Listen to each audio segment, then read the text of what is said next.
Chapter 1851. Xiaoyu, have you encountered any difficulties recently? After the court session ended, Jiang Pengji discussed trivial matters with the ministers. When everyone dispersed, she asked Su Ke to stay for a private conversation. Su Ke looked puzzled. I have nothing important recently. Your Majesty suddenly asked about this. I'm confused. Jiang Pengji pointed at the few memorials piled on the desk and said to Su Ke with a heavy expression, these memorials are all against you. At a rough glance, there were at least a dozen books. Su Ke was a low-key official. Although he was one of the most important officials, he rarely caused trouble. The imperial censor couldn't find anything to use against him even if they wanted to, unlike Feng Zhen, who had an average of more than 20 books every month for the past year. If it wasn't for problems with his speech, then it was for his behavior. If it wasn't for the fact that he had too many problems with government affairs, Feng Zhen was covered in lice. Su Ke had always been the imperial censor's forbidden area. They wouldn't be able to pick out any mistakes even if they stayed there for half a year. The contents of the memorials were very uniform. They were roughly divided into two types. One type said that Su Ke didn't go home after work and wandered around. This was not the role model a good official should have. One said that Su Ke had a mistress outside even though he hadn't taken a concubine, which seriously damaged the positive image of the court in the new era. As the saying goes, cultivate one's moral character, govern one's family, govern one's country, and bring peace to the world. They felt that Su Ke should be punished for having a mistress outside when he didn't even figure out his own affairs. Jiang Pengji was dumbfounded. She didn't know if it was because the political situation was too stable or because everyone had nothing better to do, but the imperial censors were gossiping like paparazzi. Although it was their duty, Jiang Pengji felt helpless every time she saw trivial gossip piled up on her desk. She gave the imperial censors a lot of power to speak and allowed them to participate in memorials to the emperor and the people. This was so that they could be the supervisory body of the court and constantly remind the emperor and the officials to pay attention to their words and morals. But as time went by, the style seemed to have changed. Of course, this wasn't the point. The imperial censor's enthusiasm couldn't be dampened. Jiang Pengji could only swallow 10,000 curses in her heart. The most important thing was that the person who was implicated was Su Ke. Considering the years of trust between the emperor and the minister, Jiang Pengji didn't publish it for the time being. She planned to find the person involved to understand the situation. Not only was Su Ke an important minister, but he was also an old minister. He had to maintain his dignity, and Jiang Pengji could not disregard his dignity just because of a trivial matter. That was why the scene above happened. Su Ke looked at the pile of memorials and realized the severity of the situation. Jiang Pengji said, the imperial censor wouldn't make things up, but I didn't completely believe it. There must be a reason for this, so I came to ask you about it. Su Ke sighed. This is my fault. I didn't handle my family affairs well and let them taint your Majesty's ears. Jiang Pengji raised her eyebrows. Her eyes were filled with unfriendliness. Did you really have an affair like what the memorials said? Did you come here to make trouble? Wait a minute, it was as if they were not talking about the same thing. Su Ke asked, what mistress? What did these imperial censors report to him? Jiang Pengji briefly explained it, and Su Ke was almost frightened by the imperial censor's logic. Xiaoyu, although Xuanmei is no longer young, she is still your wife who has accompanied you for many years. She takes care of your aunt, takes care of your children, and takes care of everything in the mansion so that you don't have to worry about anything. She has given birth to your children. She didn't complain when you were away for so many years.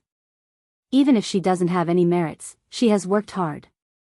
If you really had an affair behind her back, wouldn't that make her lose face?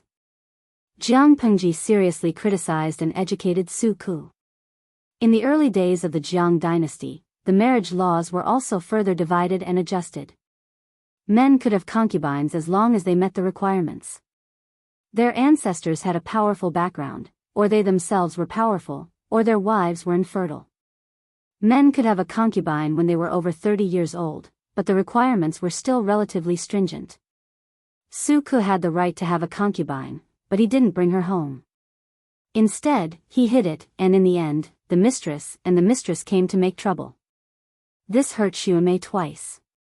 If word got out, not only would people say that Su-ku was unscrupulous, but they would also say that Xiaomei was not good at all and that her usual attitude was fake. If it was light, people would gossip about her, and if it was heavy, her reputation would be ruined. Su-ku was not a muddle-headed person, but why did he make such a mistake on this matter? Your Majesty, this matter. I am also wronged. There is no mistress or mistress, there is nothing. There was a rather strange phenomenon. It was hard to say for the officials outside, but the officials in the capital were more restrained and didn't have many concubines in their backyards. In the previous dynasty, it was common for an official to have 3 or 4 concubines, and there might be 6 or 7 who had no status to warm their feet. But now, firstly, the emperor was a female. Secondly, the marriage laws were more mature and detailed about concubines, so there were fewer loopholes to exploit. Most of the concubines in the backyards of the officials in the capital were there before the founding of the country. After the founding of the country, the number of concubines declined sharply. For senior and important officials like Su-ku, who had qualifications and lived in the heart of the emperor, most of them only had one wife in their backyards.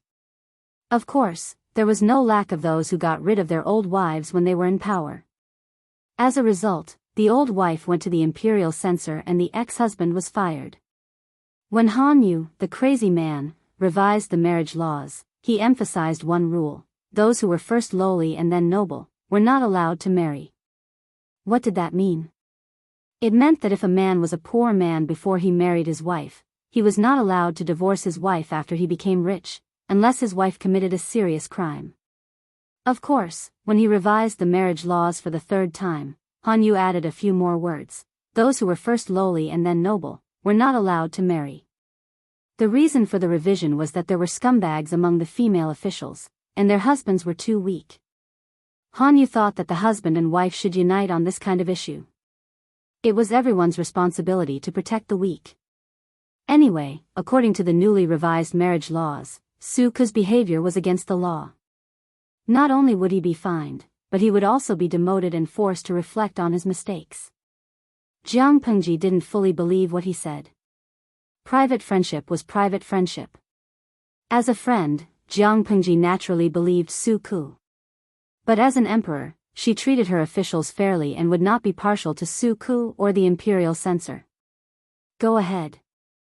Su-ku started to talk and poured out his grievances. Did those meddlesome imperial censors think that he was willing to get off work and not go home? He was forced to not go home. It was said that the mistress in the mansion was not a mistress, and the mistress was not a mistress. Then who is she? Su-ku said, she is the daughter of my aunt's widowed sister's eldest daughter. In terms of seniority, she is my distant niece. Jiang Pengji said, a cousin is a 3,000-mile relationship. Su-ku felt a little wronged after hearing her complaints. It was stressful for an official to have such a vexing emperor. How did your distant niece become your mistress? Su-ku sighed. The old lady in the mansion is old and likes to stay with the younger generation. She is soft-hearted and kind. She couldn't help but help when she saw this relative was living a miserable life. The old lady is kind-hearted, but I didn't expect her to be so ambitious. I guess she was blinded by the prosperity of the capital and had thoughts that she shouldn't have. Anyway, I can't drive her away for fear that she will make a fuss in front of the old lady. The old lady has been spoiled for so many years that she doesn't care about other people's business. I don't want to put her in a difficult position. So, I have to move out for a few days. Su-ku's mother passed away when he was young. The only female elder who was close to him was his aunt. His aunt was also unfortunate. She lost her husband when she was young and had no children. She devoted her motherly love to Su-ku and treated him like her own child. His aunt was the old lady with the highest status in the mansion. Su-ku had always treated her like a filial son. After so many years, even if they weren't mother and son, they were more like mother and son. The old lady was old and didn't know how many more days she could enjoy in her later years. Seeing that the old lady had a poor relative, she wanted to help them. Su-ku naturally agreed and discussed with Xuanmei to bring them over. Speaking of which, his aunt's niece also had a hard life. She lost her husband when she was young and struggled to survive with her daughter alone. Her daughter also had a hard life. She married a gangster and her husband was beaten to death by debt collectors. His aunt's niece was very insecure about everything she had. She always felt that her current wealth and glory were all because of Su-ku's aunt. Once the old lady passed away, she, her daughter, and her young granddaughter would definitely be driven away. Thus, she had a crooked idea. She heard that the mistress of the mansion, Xuanmei, was a maidservant and looked down on her. Even a maidservant could become the wife of the current Minister of Revenue. It shouldn't be a problem for his daughter to be a concubine, right? After Su-ku got off work, he often saw his niece, who was extremely beautiful, casting flirtatious glances at him, both overtly and covertly. As a smart person, Su-ku understood. She wanted to seduce him. "I'll hide outside for 2 days. Ask the old lady what's going on. If she still doesn't understand, send her out." This was what Su-ku discussed with his wife. Xuanmei said, "You're not accepting them?" Su-ku said, "Why should I accept them? It's not as simple as adding a pair of chopsticks to the house. The more people there are, the more trouble there will be. I'm already worried about the mother and daughter. If I accept them, won't the mansion be peaceful? If my children find out, how can I, as an old father, feel?" For an ordinary man, taking in a concubine was like raising a pet and adding a pair of chopsticks. However, it wasn't that simple to carry it out. For example, one of the assistant ministers of the Ministry of Personnel had a falling out with his wife.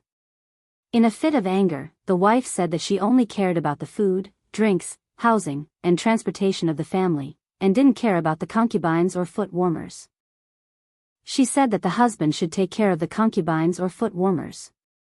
It was because the assistant minister didn't understand women and his wife's son was wrong that she exploded. The unlucky man was angered by his wife's words and said that his wife didn't need to care about the concubines or foot warmers. Then, the matter was exposed by the imperial censor. The officials of the court also witnessed the miserable days of the assistant minister working during the day and taking care of the concubines' food, clothing, housing, and transportation at night. It was also this wife who started it. The other wives followed suit after seeing the effect. It was their duty to take care of their parents-in-law, raise their children, and take care of the household. However, the concubines were the husband's assets and were considered extra work. The wife took care of the concubines and the concubines' children. Even if it wasn't meritorious, it was hard work. The wife should be given an extra salary. If she couldn't afford it, she would take care of it herself. However, this evil trend was recognized and supported by the emperor. The officials of the court were speechless. They cursed the assistant minister 10,000 times in their hearts. Su-ku didn't have the intention to take in a concubine. He looked down on the daughter of his aunt's younger sister. If it wasn't for the old lady, Su-ku would have chased them away. He didn't expect the imperial censor to expose him while he was hiding. This matter was more serious. Jiang Pengji rested her chin on her hand and said, "If this is true, the imperial censor will have to rectify it." The imperial censor wasn't a paparazzi. The content of the report should be detailed and true. He shouldn't make up gossip, distort the truth, and increase her workload. As for Su-ku, it was better to let him go back and deal with the mess at home. It wasn't good to have such a scandal at his age. Su-ku could only go home with a bitter face. After a few days, the house was quiet. Of course, it wasn't Su-ku who settled it, nor was it Sun-mei. It was the old lady who took the initiative to let the relatives leave. She gave them money and sent them away. The old lady said, "I thought it would be good to take care of the relatives. It would be fun to be a family, but I can't let it affect your business." Su-ku was speechless. Sun-mei asked, "How did you know about this?" "I heard it when I went out to play cards with a few old sisters. You and your wife are the same. This matter concerns Jean Er's future. Why hide it from me?" I'm old, and I'm sensitive, but I can tell right from wrong. I'm embarrassed by my old sister's words. The old lady felt wronged. Sun Mei and Su Ke could only lower their heads and admit their mistakes. The storm passed just like that. Su Ke was ordered to write a memorial to reflect on himself. The imperial censor who submitted the memorial was also pulled away by the emperor to criticize and educate him. At this time, Feng Yi, who had traveled around for many years and made many achievements, returned to the capital. Feng Zhen happily went to the emperor to find out what was going on. By relying on her outstanding achievements in the impoverished counties that she had been sent out for nearly 10 years, Feng Yi was able to obtain a high official position in the capital. In the end, censor. Censor? Why did he become an imperial censor? Jiang Pengji said, he admonishes the emperor and supervises the officials. What's wrong with being an imperial censor? The imperial censors of the Jiang dynasty could not only stay in the capital to keep an eye on the officials, but they could also be sent out to supervise various places. Feng Zhen was speechless. As someone who was dissed by the imperial censor every day, wasn't it troublesome for the eldest son of the legal wife to become an imperial censor? If his son did not do well, he would lose face. If his son climbed to the top of the imperial censor, he would be even more annoyed. It was troublesome no matter what. Why can't my eldest son get over it? Jiang Pengji pouted. Look at the province that Feng Yi is in charge of inspecting. Feng Zhen felt even more annoyed. That was the place where his daughter-in-law was appointed, or perhaps Feng Yi, this unfilial son, ran to become an imperial censor just to form a couple with his wife? He cared about his wife and ignored his father. If outsiders knew that Feng Zhen's eldest son became an imperial censor, how could he mingle in front of the officials? I definitely don't agree to this. I definitely don't agree. Feng Zhen pulled his son over to give him a serious lecture as soon as he returned home. Feng Yi did not move and secretly gave his younger brother, Feng Yu, a look. Feng Yu understood and took advantage of his father's rage to sneak out to get help. The moment his mother made a move, it was clear whether she was real or not. This time, it was Feng Zhen's turn to be lectured. What's wrong with being an imperial censor? Is it a disgrace to the Feng family? Although the rank of an imperial censor was not high, not everyone could become one. The requirements were stricter than ordinary officials. Not only did one have to forget personal interests and country, but one also had to be upright, straightforward, and daring to speak his mind. They had to be knowledgeable, be familiar with government affairs, and be knowledgeable about the past and present. Feng Yi was able to become an imperial censor at such a young age, so he had a solid foundation. His only regret was that he offended too many people. If Feng Yi could become an imperial censor, it would mean that the emperor had high recognition of his abilities and knowledge. Feng Zhen was an old man. The older he got, the more confused he became. Feng Yi silently followed his younger brother out of the door. It was inconvenient for the son to be present when his father was being lectured by his wife. After all, his father was very prideful. Are you close to His Highness Yen? His younger brother nodded. It's a blessing to be valued by His Highness. Don't let your guard down. Feng Yi caressed her brother's head. My little brother is getting cuter and cuter. Asterisk, Feng Yi nodded and smiled innocently. First, set a small goal. For example, remember in 1 second, Booksellers Mobile. Chapter 1852. If Han Yu were to rank the most attractive officials in the court, he would definitely be in the top 5, if not the top 3. If he were to go back more than 10 years, he would probably be number 1 when he was in the prime of his youth. Even though he was in his 40s, he took good care of himself. Not only did his appearance not deteriorate, but it also became more and more mellow like a fine wine. Of course, being an official in the Jiang dynasty was different from the past. In the past, Han Yu might have been able to climb to the position of one of the 3 chancellors and 9 ministers with a smooth career. In today's world, he could only rely on his talent. As for his appearance, it was fine as long as his facial features were regular.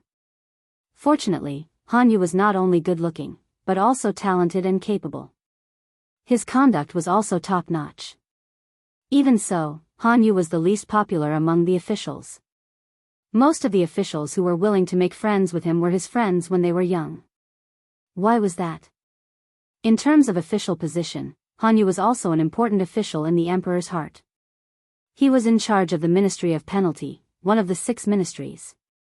He was in charge of the justice and prisons of the country. In the previous dynasty, the Ministry of Penalty didn't have much power. Only civilians or officials below the 7th rank had the power to punish them. The Supreme Court had the power to punish them.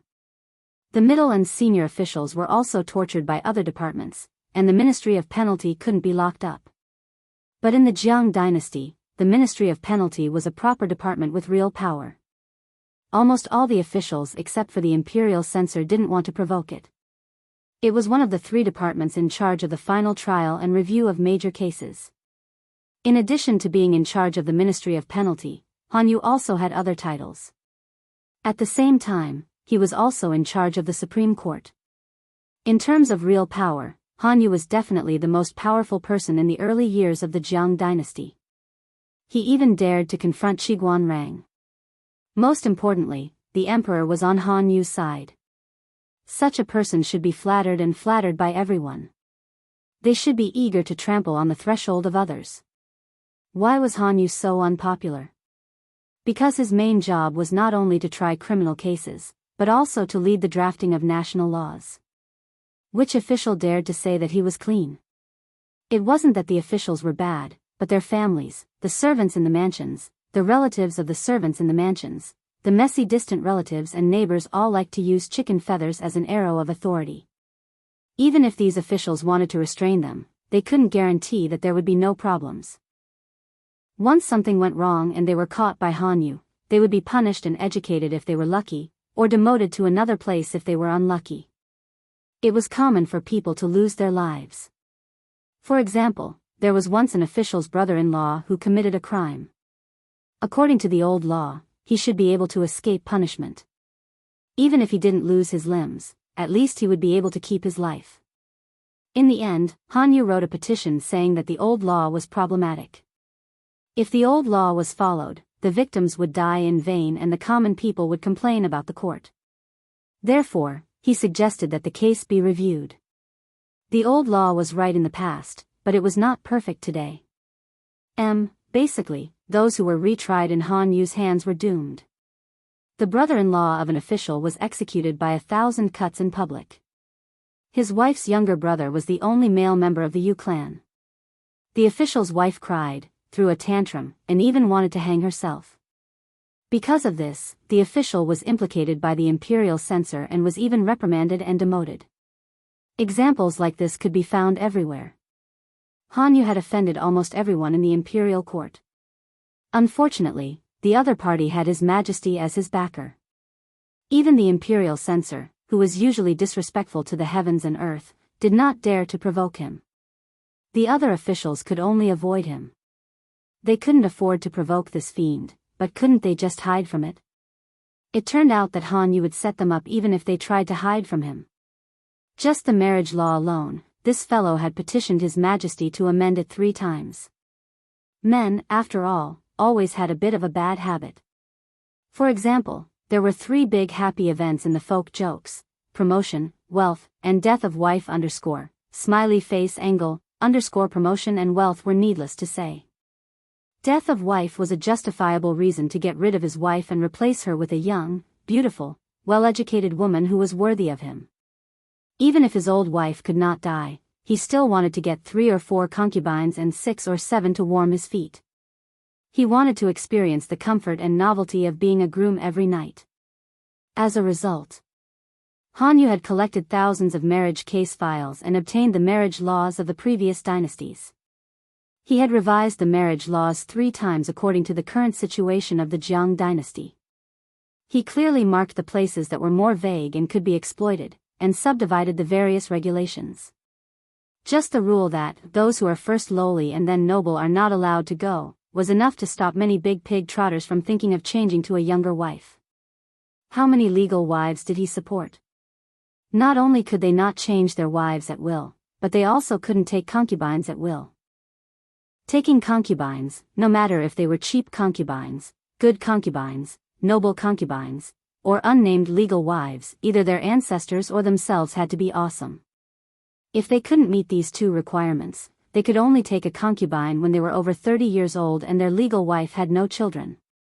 In the early years of the Jiang dynasty, surgical skills had developed quite well. There were also certain treatments for diseases such as smallpox, and the neonatal mortality rate was the lowest in history every year. As for these marriage laws, the ministers had no solid reason to oppose them. Of course, there were policies and countermeasures. There were still some men who wanted to touch young and beautiful girls, and they could only turn a blind eye to them. But if there were irrefutable evidence such as sons and daughters of concubines, things would be different. To sum up, Han Yu was indeed the most unlikable minister with enemies everywhere. In sharp contrast to Han Yu's bad relationship with others, his wife, Madame Tao, was invincible in diplomacy. She was the leader in the circle of noble ladies in the capital. Han Yu was so busy that he couldn't go home for a few times a year, so it was inevitable that he neglected the family. His wife, Madame Tao, had some conflicts with him, but she was good at taking care of the family, so Han Yu was naturally at ease. After a few years, Han Yu's busy work came to an end. He was asked to stay in the hall by the emperor for a private talk. Let's not talk about official affairs today. Let's talk about the private affairs of the family. The emperor looked serious. Han Yu was confused. After all, a private talk in the hall was usually a benefit for officials who made mistakes. Please go ahead, Your Majesty. Jiang Pengji said, Yen is getting old. I'm going to find a study partner for her. Young friends can be her right-hand man in the future. I'm sure you're aware of this. I intend to let Wenbin's youngest son, Han Qi, study with Yen But how do you teach your son? She said the first sentence with a kind face, but the last sentence was full of anger. Han Yu's heart skipped a beat. Today, I'm not talking to you as an emperor, but as a mother. Han Yu had been with Jiang Pengji for many years. He knew her temperament very well. As long as she didn't show any killing intent, it meant that the situation was serious, but it hadn't escalated to the level of political affairs. Since she said it was a private affair, it should be a private affair. Han Yu didn't know what happened, but he knew that he should apologize first. Jiang Pengji felt helpless and angry. She promoted Han Yu's youngest son, Han Qi, for Han Yu's sake. But this guy secretly humiliated Yen and Yen heard it from the other side of the wall. She had never seen such a stupid person. He didn't even know how to be careful with his words in the palace. Hadn't he heard that walls have ears? When her daughter crossed out Han Qi's name, Jiang Pengji specifically asked. After all, promoting Han Qi was to show respect to his father, Han Yu. Jiang Yen sneered. My background is not worthy of his nobility. Jiang Pengji was furious when she heard that. She sent someone to investigate and found out that Han Qi was very serious when he entered the palace for the examination, but after the examination, he laughed privately with his peers and belittled Jiang Yen in a disdainful tone. Jiang Yen happened to come over to check on her future study partner. She heard the whole thing from the other side of the wall. Jiang Yen had excellent self-restraint. Although she was young, she didn't show her emotions. She removed Han Qi from the list without any nonsense. Jiang Pengji would promote Han Qi for Han Yu's sake because the two of them had been rulers and ministers for many years. It was reasonable for her to take care of him. However, Jiang Yen was the only heir to the throne. Why would she give Han Qi face? Who was Han Qi anyway? Therefore, Jiang Pengji prepared for 2 days. She waited for Han Yu to finish his work before she asked him to stay in the hall for a private talk. How did she teach her son? Han Yu listened to Jiang Pengji and his face turned pale. He directly knelt down and pretended to ask for forgiveness. He said that he would discipline his youngest son well when he returned and then bring him to Jiang Yen to ask for forgiveness. If Han Qi really went too far, Han Yu would break his legs. Not long ago, Bai Yuexia broke her son Shiyu's legs with a rod and she divorced her husband. Outsiders didn't know the reason, but Han Yu knew something. Bai Yuexia dragged her son out of the Golden Scale Academy and broke his legs. It was His Majesty's order. It was most likely that Shiyu had done something wrong that made His Majesty furious. At that time, Han Yu felt that Bai Yuexia did not teach her son well. Now it was his turn. Smiley face angle, what kind of sin did he commit? Jiang Pengji said, Han Qi's matter is still a small matter. Han Yu's face showed bitterness. That bastard disrespected the crown prince and humiliated the crown prince and the emperor. That was still a small matter? Han Yu was anxious. He didn't know what was a big matter. Jiang Pengji said, go back and inform your Yu family. Let them know that I know what they did in private. It should be said that Jiang Pengji had known it for a long time. Han Yu and Madame Tao of the Yu family had resumed their old business of selling illegal salt. Madame Tao quickly amassed wealth through the illegal salt business and occupied the people's land. After Jiang Pengji recruited Han Yu, she beat Madame Tao up. She cut off Madame Tao's illegal salt business and took away the people's land that they illegally occupied. Everything had been peaceful for many years. At first, Madame Tao was trembling with fear. She was afraid of Jiang Pengji's force and didn't dare to do anything. However, as Han Yu gained more power in the court, he could still be favored by the emperor by dissing the officials. Madame Tao began to get restless and began to resume her old business.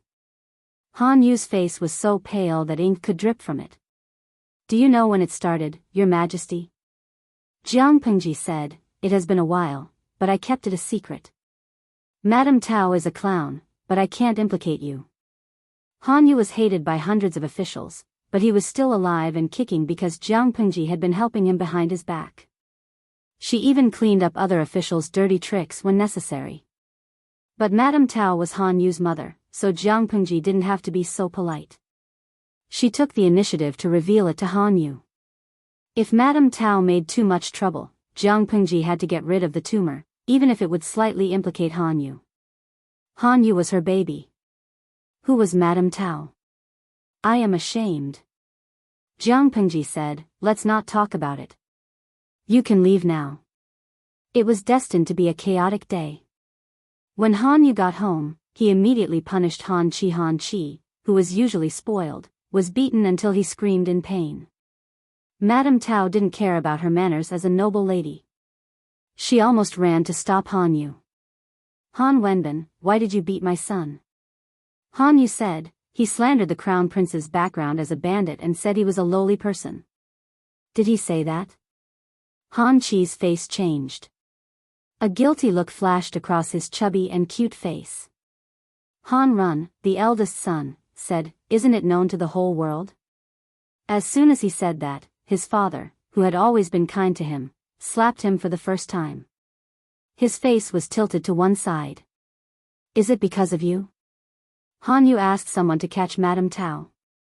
What a coincidence. Both of you are punished by the family discipline. It's time to teach them a lesson. Han Run retorted angrily, teach what? I haven't been home for years. What can you teach me? Han Yu felt like he was struck by lightning. You are two unfilial sons. When did he not teach them? When Han Yu was at home, the two sons were the ones he cared about the most. Han Run was forced to kneel down, but he still didn't give in. He said angrily and resentfully, unfilial sons? That's a good scolding.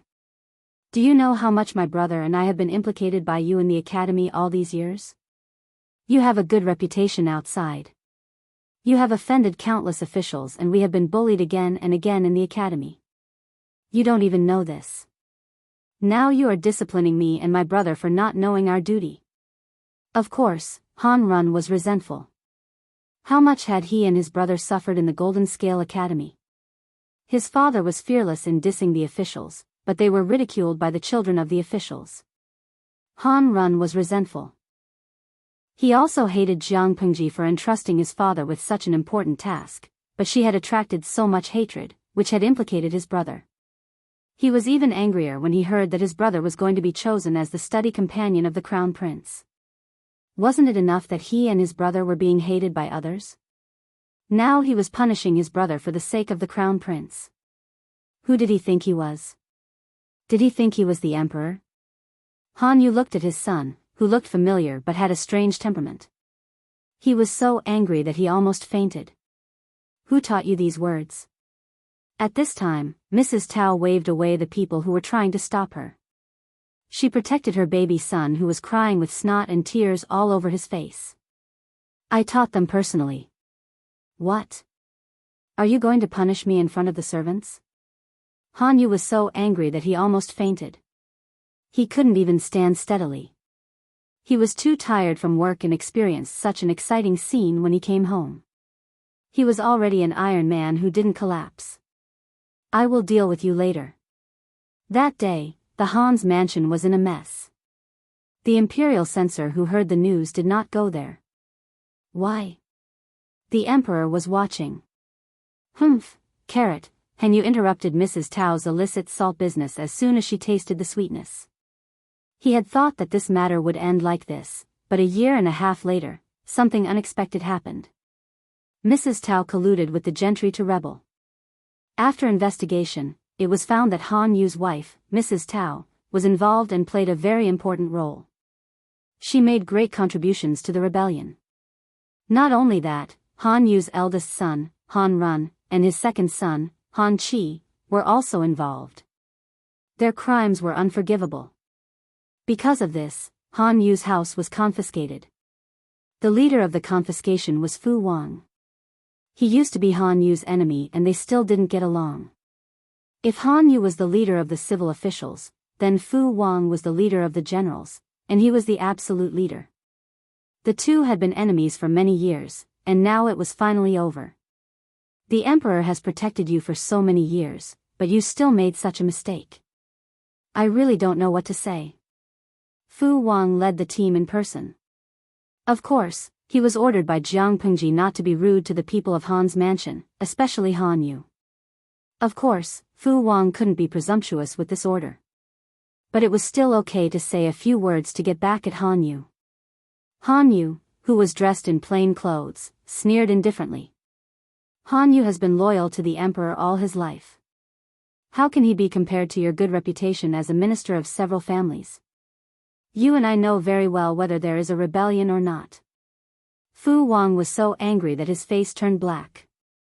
Damn it, Han Yu is such a bastard. That night, Jiang Pengji met Han Yu in person.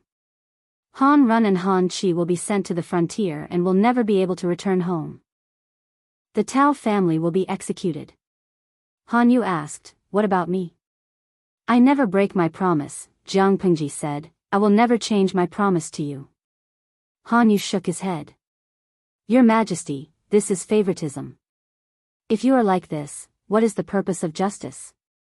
Jiang Pengji said, but you are not involved in the rebellion. You don't deserve to die. Han Yu smiled and bowed to her. The most fortunate thing in my life is to meet your Majesty and gain your Majesty's trust. Jiang Pengji stood still and looked at Han Yu for a long time. Wenbin, Han Yu said, it is my fault that I failed to teach my children and restrain my relatives. I can't defend myself. He knew that Jiang Pengji wanted to protect him. But he also knew that she couldn't. Someone was trying to overthrow the country. Madame Tao and Han Yu's three closest people were involved. It was impossible for him to be innocent in the eyes of the outside world. If Han Yu was innocent, not only would the laws of the Jiang dynasty be ridiculed, but the emperor would also be criticized by the later generations. Apart from that, there were many people in the court who wanted him dead.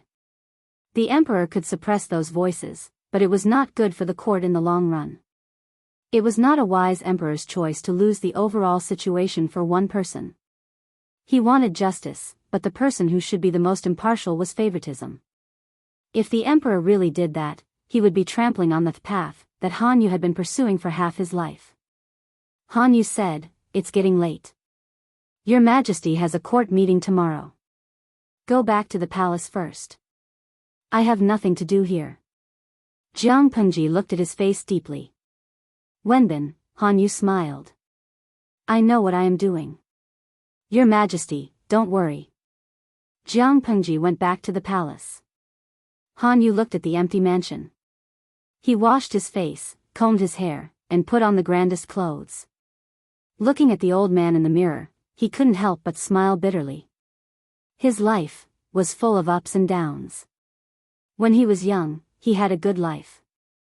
Who would have thought that he would be involved in a disaster? His family was confiscated, and Han Yu fell from heaven to hell overnight. It was like a reincarnation that couldn't be broken. Decades later, the family that he had painstakingly maintained also ended up being confiscated and exterminated. It was like a joke. He couldn't tell if he should hate himself or others. He ground the ink for himself and wrote a long letter of confession with a brush. Han Yu knew very well that his reputation would be ruined if the confession was made public. He would be nailed to the pillar of shame and be reviled by the later generations. But it didn't matter. When I am dead, I don't care about the flood behind me, Han Yu laughed at himself. He took out a hidden gold ingot from his sleeve and swallowed it. When the sky was bright, his body was already cold when the servants found him. Another 10 years later, the new emperor ascended to the throne. He followed his mother's last wish and overturned the case for Han Yu. Chapter 1853. Han Qi. Han Qi. My Han Ernyang, why are you throwing a tantrum again? It took the eldest son of the Qiguan family a long time to find Han Qi hiding in the rockery in the garden of the academy. The teenager hid in the rockery and wiped his tears. His cute baby face was covered with tear stains and his eyes were as red as a rabbit's. Who are you calling Han Ernyang? If you call me that again, I'll complain to Uncle Qiguan. Han Qi roared back angrily when he heard the rude address. The next second, he burped and ruined the little momentum. Okay, I was wrong. I won't call you Han Ernyang anymore. Han Qi's eyes widened, but he forgot why he was crying just now after being interrupted by his friend. Speaking of Han Qi, he was also a bully in class. It wasn't that he was rude and unreasonable. On the contrary, his personality was very soft, and his looks belonged to the type that could be easily bullied. This caused his older brother, Han Run, and his siblings to be worried. When they sent Han Qi to school, they threatened the entire class. 3 graduates of the Golden Scale Academy supported Han Qi, who in the class dared to provoke him. Not to mention bullying him in public, they had to think twice even if they wanted to run against him in secret. Han Run was still worried. He used his connections and asked the second generation he knew to take care of Han Qi at the same time. He told Han Qi, no matter who in the class says that you scold you or bully you, you can go home and complain. I'm sure you'll beat them up so badly that their own mothers won't recognize them and let our father bully their parents. He had a father that he couldn't afford to offend, 3 siblings that he couldn't afford to offend, and his second-generation friends that protected him. Almost no one dared to do anything to Han Qi. There were occasional conflicts, but Han Qi didn't suffer much. His life of studying in the Golden Scale Academy was quite relaxing. However, this relaxed atmosphere was soon broken. Han Qi saw his biological mother, Madame Tao, whom he hadn't seen for a few years. Madame Tao remarried a few years after she divorced Han Yu. She was now the second wife of someone else, managing the household and taking care of the legitimate children of her husband's ex-wife as well as her husband's illegitimate children. After a few years, she had aged and haggard. In order to consolidate her position in the backyard, she gave birth to another child in her early 40s, but the current husband obviously favored the legitimate children of his ex-wife. Madame Tao had no choice but to set her sights on her ex-husband's 2 sons. Han Run had been sent out to gain experience. The older he got, the more he had his own ideas. He was not close to his birth mother at all. Han Qi was different. He had a soft temperament, and this was the time when he longed for the care and concern of an elder. In this world, who else could he rely on more than his birth mother? After all, Han Qi was the flesh and blood she gave birth to after being pregnant for 10 months. Han Qi was not used to Madame Tao's kindness at first, but he did not refuse her kindness. It didn't take long for Madame Tao to reveal her true nature. She hoped that Han Chi could take care of her current husband's legitimate son. Of course, this legitimate son was not Madame Tao's biological son. It was the precious egg that her husband's predecessor gave birth to due to dystocia and bleeding. In terms of age, he was half a year older than Han Chi and was even in the class next to Han Chi, a chubby and fierce-looking little fatty. Han Chi didn't like him and didn't want to agree, but Madame Tao's words implied that Han Chi was inferior to her. She should take care of the little fatty so that Madame Tao's position in the family could be stable. Han Chi's personality was soft while little fatty was arrogant. He was bullied to the point of tears. He told Madame Tao about his grievances, but Madame Tao told him to bear with it. This made Han Chi extremely sad. Because he loved to cry, his close friends of the same age called him Han Ernyang. Han Chi didn't like it but didn't object. He turned around and gave them a nickname. The little fatty didn't know where he heard this from, but he actually laughed and wanted to take off Han Chi's pants to see if he had roots. If he had roots, why would he be called Han Ernyang? Han Chi broke free with grievances and ran to the rockery in the garden to cry. Then Qiguan Dalong, who was worried, came to find him. Qiguan Chong was furious when he heard this. Did that beast really do that and say that? Han Chi cried again. His eyes were as red as a rabbit's. Just you wait.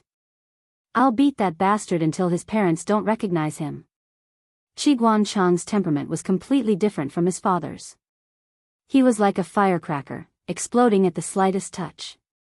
Although he exploded, this kid was also cunning. He didn't go to settle the score alone. He went to several different classes of different grades and called more than 20 people to beat them up together. This matter became big. Not only were the school teachers alarmed, but the parents of several children also knew. So many people beating one person. Isn't it not good? Han Chi hid behind Qiguan Chong like a rabbit and asked this person who was more like an older brother than an older brother. What are you afraid of? Don't you know that the law doesn't punish the masses? Therefore, Qiguan Chong, who said, the law doesn't punish the masses, was whipped by his father with a rattan cane. The law doesn't punish the masses? You've grown up. Qiguan Rang held the cane and said, today, I'll let you know that the law doesn't punish the masses. The more than 20 children who participated in the fight were basically the children of high-ranking officials in the court. There were sons and daughters. She didn't know how Qiguan Chong did it. He actually knew these children. When he said that his brother was bullied, these children all ran over to help. When Qiguan Rang heard that the cause was his son, he gritted his teeth in anger. His son was indeed a source of trouble. He was born to cause trouble for him. What was even more surprising was that after the 20 children were severely punished, they didn't resent Qiguan Chong. Instead, they showed an attitude of, brother, I'll bear the hardships with you and enjoy the blessings together. One by one, they silently accepted the punishment and limped home by their parents to continue to be punished. Han Chi was no exception. After all, he was the source of this vicious fight. However, Han Yu was a gentleman and he especially doted on his youngest son. A gentleman wouldn't punish his son with violence. He had to understand clearly before deciding how to punish him. After listening to his youngest son's pitiful narration, Han Yu was silent. He and Madame Tao had been separated for many years, but Madame Tao was still influencing the family like a ghost. Father, Han Yu asked him, do you want a mother? Han Chi? After a while, Han Chi said in a low voice, yes, but having a stepmother meant having a stepfather. That's what they used to say. Han Yu said, I'll look around. If it's possible. I'll try to find a suitable one. He didn't have much hope for it. In this life, Han Yu was still the mascot who dissed the whole court. However, he was not only protected by Jiang Pingji, but also by Qiguan Rang, Wei Xiai, and other important ministers. Most of the ministers in the Golden Scale Academy were also inextricably linked to him. Not to mention that Master Yuanjing had been teaching at the Golden Scale Academy for so many years. The new generation of students under his tutelage had also entered the official ranks one after another. As the third disciple of Master Yuanjing, Han Yu was, in a sense, the senior brother of the new generation. Hanyu had offended many people, but his background was strong enough. Even so, he was still not competitive in the marriage market. As a man in his 40s, he had 2 legitimate sons, 1 illegitimate son, and 1 illegitimate daughter. Except for Han Chi, the other 3 were all adults and were still practicing and serving as officials. If the second wife married into the family, she would basically be a housekeeper. Even if she had children, she wouldn't be able to compete with the first few. Those who were well matched in terms of social status didn't like Hanyu. They were old and had children. Hanyu was worried about those who were from a lower social status. Hanyu had seen too many women in the inner house who did crazy things to fight for the family property. Therefore, the promise he made to Han Chi was basically a verbal promise. Han Chi didn't care about it. Hanyu didn't care either. He greeted the official media and forgot about it. When Hanyu crawled out of the pile of files and took some time to let the servants shave his face, the official media came to the door. The servant was shaving Hanyu's beard when the official media came. Why is the official media here? Run and the others are outside. The marriage is not urgent. Chi is still young. The servant had a strange look on his face. Master, the official media is looking for you. Hanyu? His brain, which had been overloaded for half a year, finally dug out relevant memories from the depths of his memory. Do you still remember this? The servant couldn't help but cry and laugh. Hanyu was a rich man. He was probably the most difficult matchmaker the official media had ever been. He didn't dare to push an unsuitable candidate to the front of the official media. The servant said, Master, it's rare that you have a day off today. Why don't you send him away? Hanyu also wanted to say yes, but the official media had been looking for him for half a year. It wasn't good to send him away. Let me see him. The official media bowed to Hanyu. After getting permission, he stood up and handed over the card and the picture of the candidate. Which family? Hanyu was a little curious. He also had some requirements for the target. It couldn't be a young and unmarried girl. He was over 40 years old. Why would an old man want to harm people? It would be best if the girl was educated and a widow. It would be best if she had a few children with her husband's family. Having children would mean having ties. She would treat Han Chi as her own and Hanyu would also take care of her children. The relationship of exchanging benefits made him feel more at ease. Hanyu also knew how busy he was. He was young and had fantasies about love. It would be a sin for him to marry someone. It would be better to choose a partner to live with. The official media revealed the information of the girl with a flattering smile. Hanyu happened to open the picture and was so shocked that he almost tore it apart. What a joke! Hanyu threw the picture on the table like a scourge. He didn't even look at the basic information of the girl. He was too familiar with the girl in the picture. Miyu came to the capital to report on her work half a year ago. She was a strong and fierce woman. She was the inspector of Ning province. She came to report on her work this time with the intention of being promoted again. The official media had sent a picture of such a woman to him. What a joke! They had even greeted each other yesterday. The official media said, Your Excellency's portrait was also sent to them. They liked it very much. It wasn't a one-sided choice. Miyu chose Hanyu first and then the official media asked Hanyu for his opinion. Hanyu was speechless.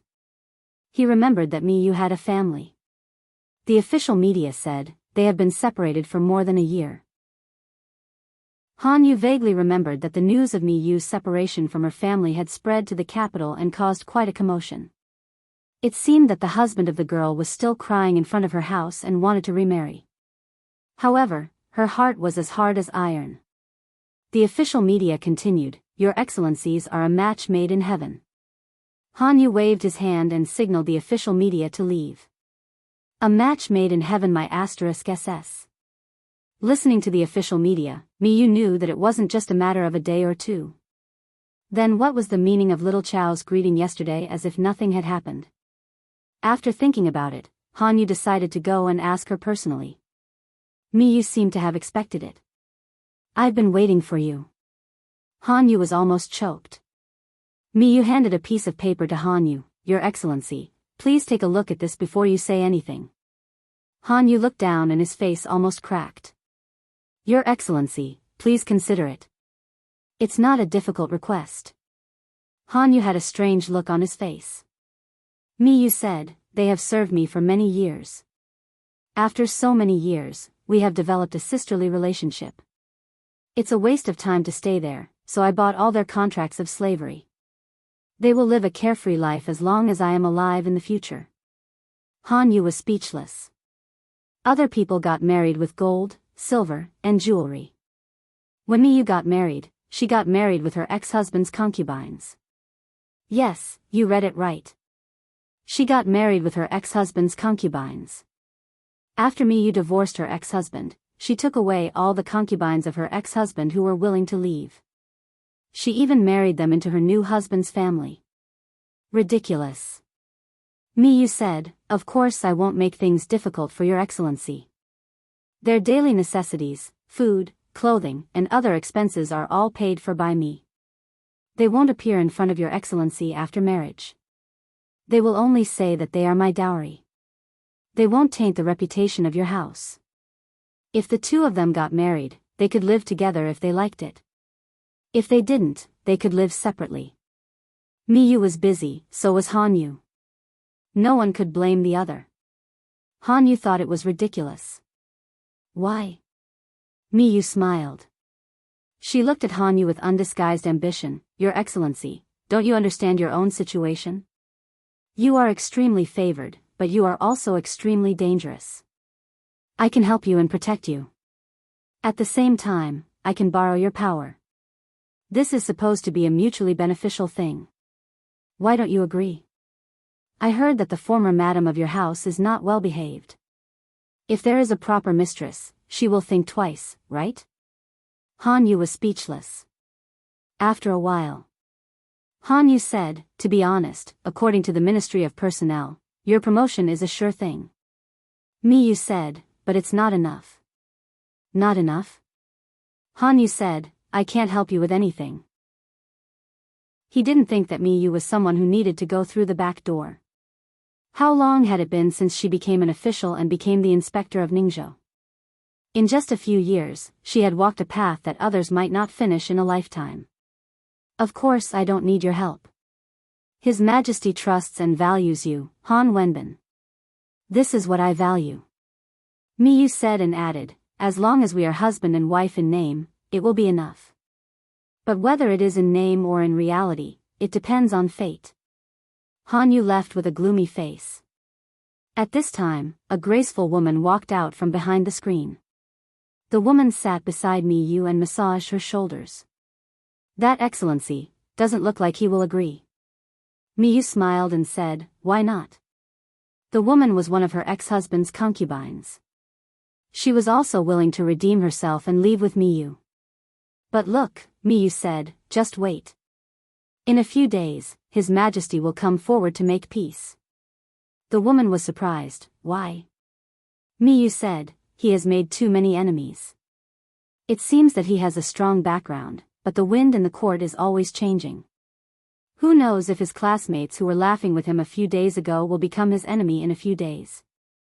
How many people have been hurt by his reform of the law? Many people are thinking about him. The woman said, then His Majesty wants to make peace. Miyu said, of course to protect this precious egg. As expected, Miyu would definitely rise to a high position. But she still felt that it was not enough. She really wanted to be at the top of the world. A small Ningzhou couldn't satisfy her ambition. The woman looked at Miyu and sighed. But, you don't have to get married, Miyu said, even if we get married, we can live our own lives. He is an excellent shield. So am I. She and Hanyu were not young people in their 20s. They knew what they wanted. Do you think I am wronged? In the eyes of ordinary people, marriage is a big event that will affect their whole life. But if I get married again, it will be my third marriage. When it came to getting married, it was a matter of familiarity the first time, familiarity the second, and familiarity the third. It doesn't matter whether we get married or not. What matters is how we live our lives. Miyu's effort was equal to her gain, so she didn't feel wronged. If the gain was greater than the effort, then it was a profit. The woman was not optimistic about it. A month later, an imperial edict was issued. She was dumbfounded. Han Yu's ex-wife, Mrs. Tao, and Miyu's ex-husband were also dumbfounded. All the civil and military officials in the court were also dumbfounded. Master Yuanjing went to visit his students at his old age. Han Yu was not worried as expected, nor was he happy to be a groom. Instead, he was very calm. Things are not like what you are worried about, master. I get along well with that person. It was not a lie. They really got along well. After a conversation, they found that many of their interests overlapped. It was not love between a man and a woman, but it was not a problem for them to live together. They were more like-minded friends than husband and wife. The two of them had indeed been friends for nearly 30 years. Han Yu's only grudge was the group of concubines in Miyu's backyard. Are you raising concubines or daughters? On Miyu's 50th birthday, Han Yu gave her concubines 16 gifts. However, at the birthday party, he found that all the women in Miyu's room were strangers. They were all gentle and sweet to her. She was living a better life than the emperor. Did your majesty know? Mikan said, this old one likes to raise daughters. It's not like I've given you a single copper coin. Han Yu was speechless.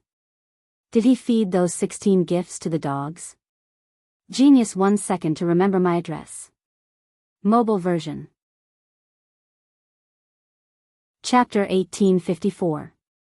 The spring rain was so noisy that it was hard to fall asleep. Mika tossed and turned in bed from the second half of the night until dawn. She was a light sleeper and had many nightmares, so she woke up after an hour. What time is it now?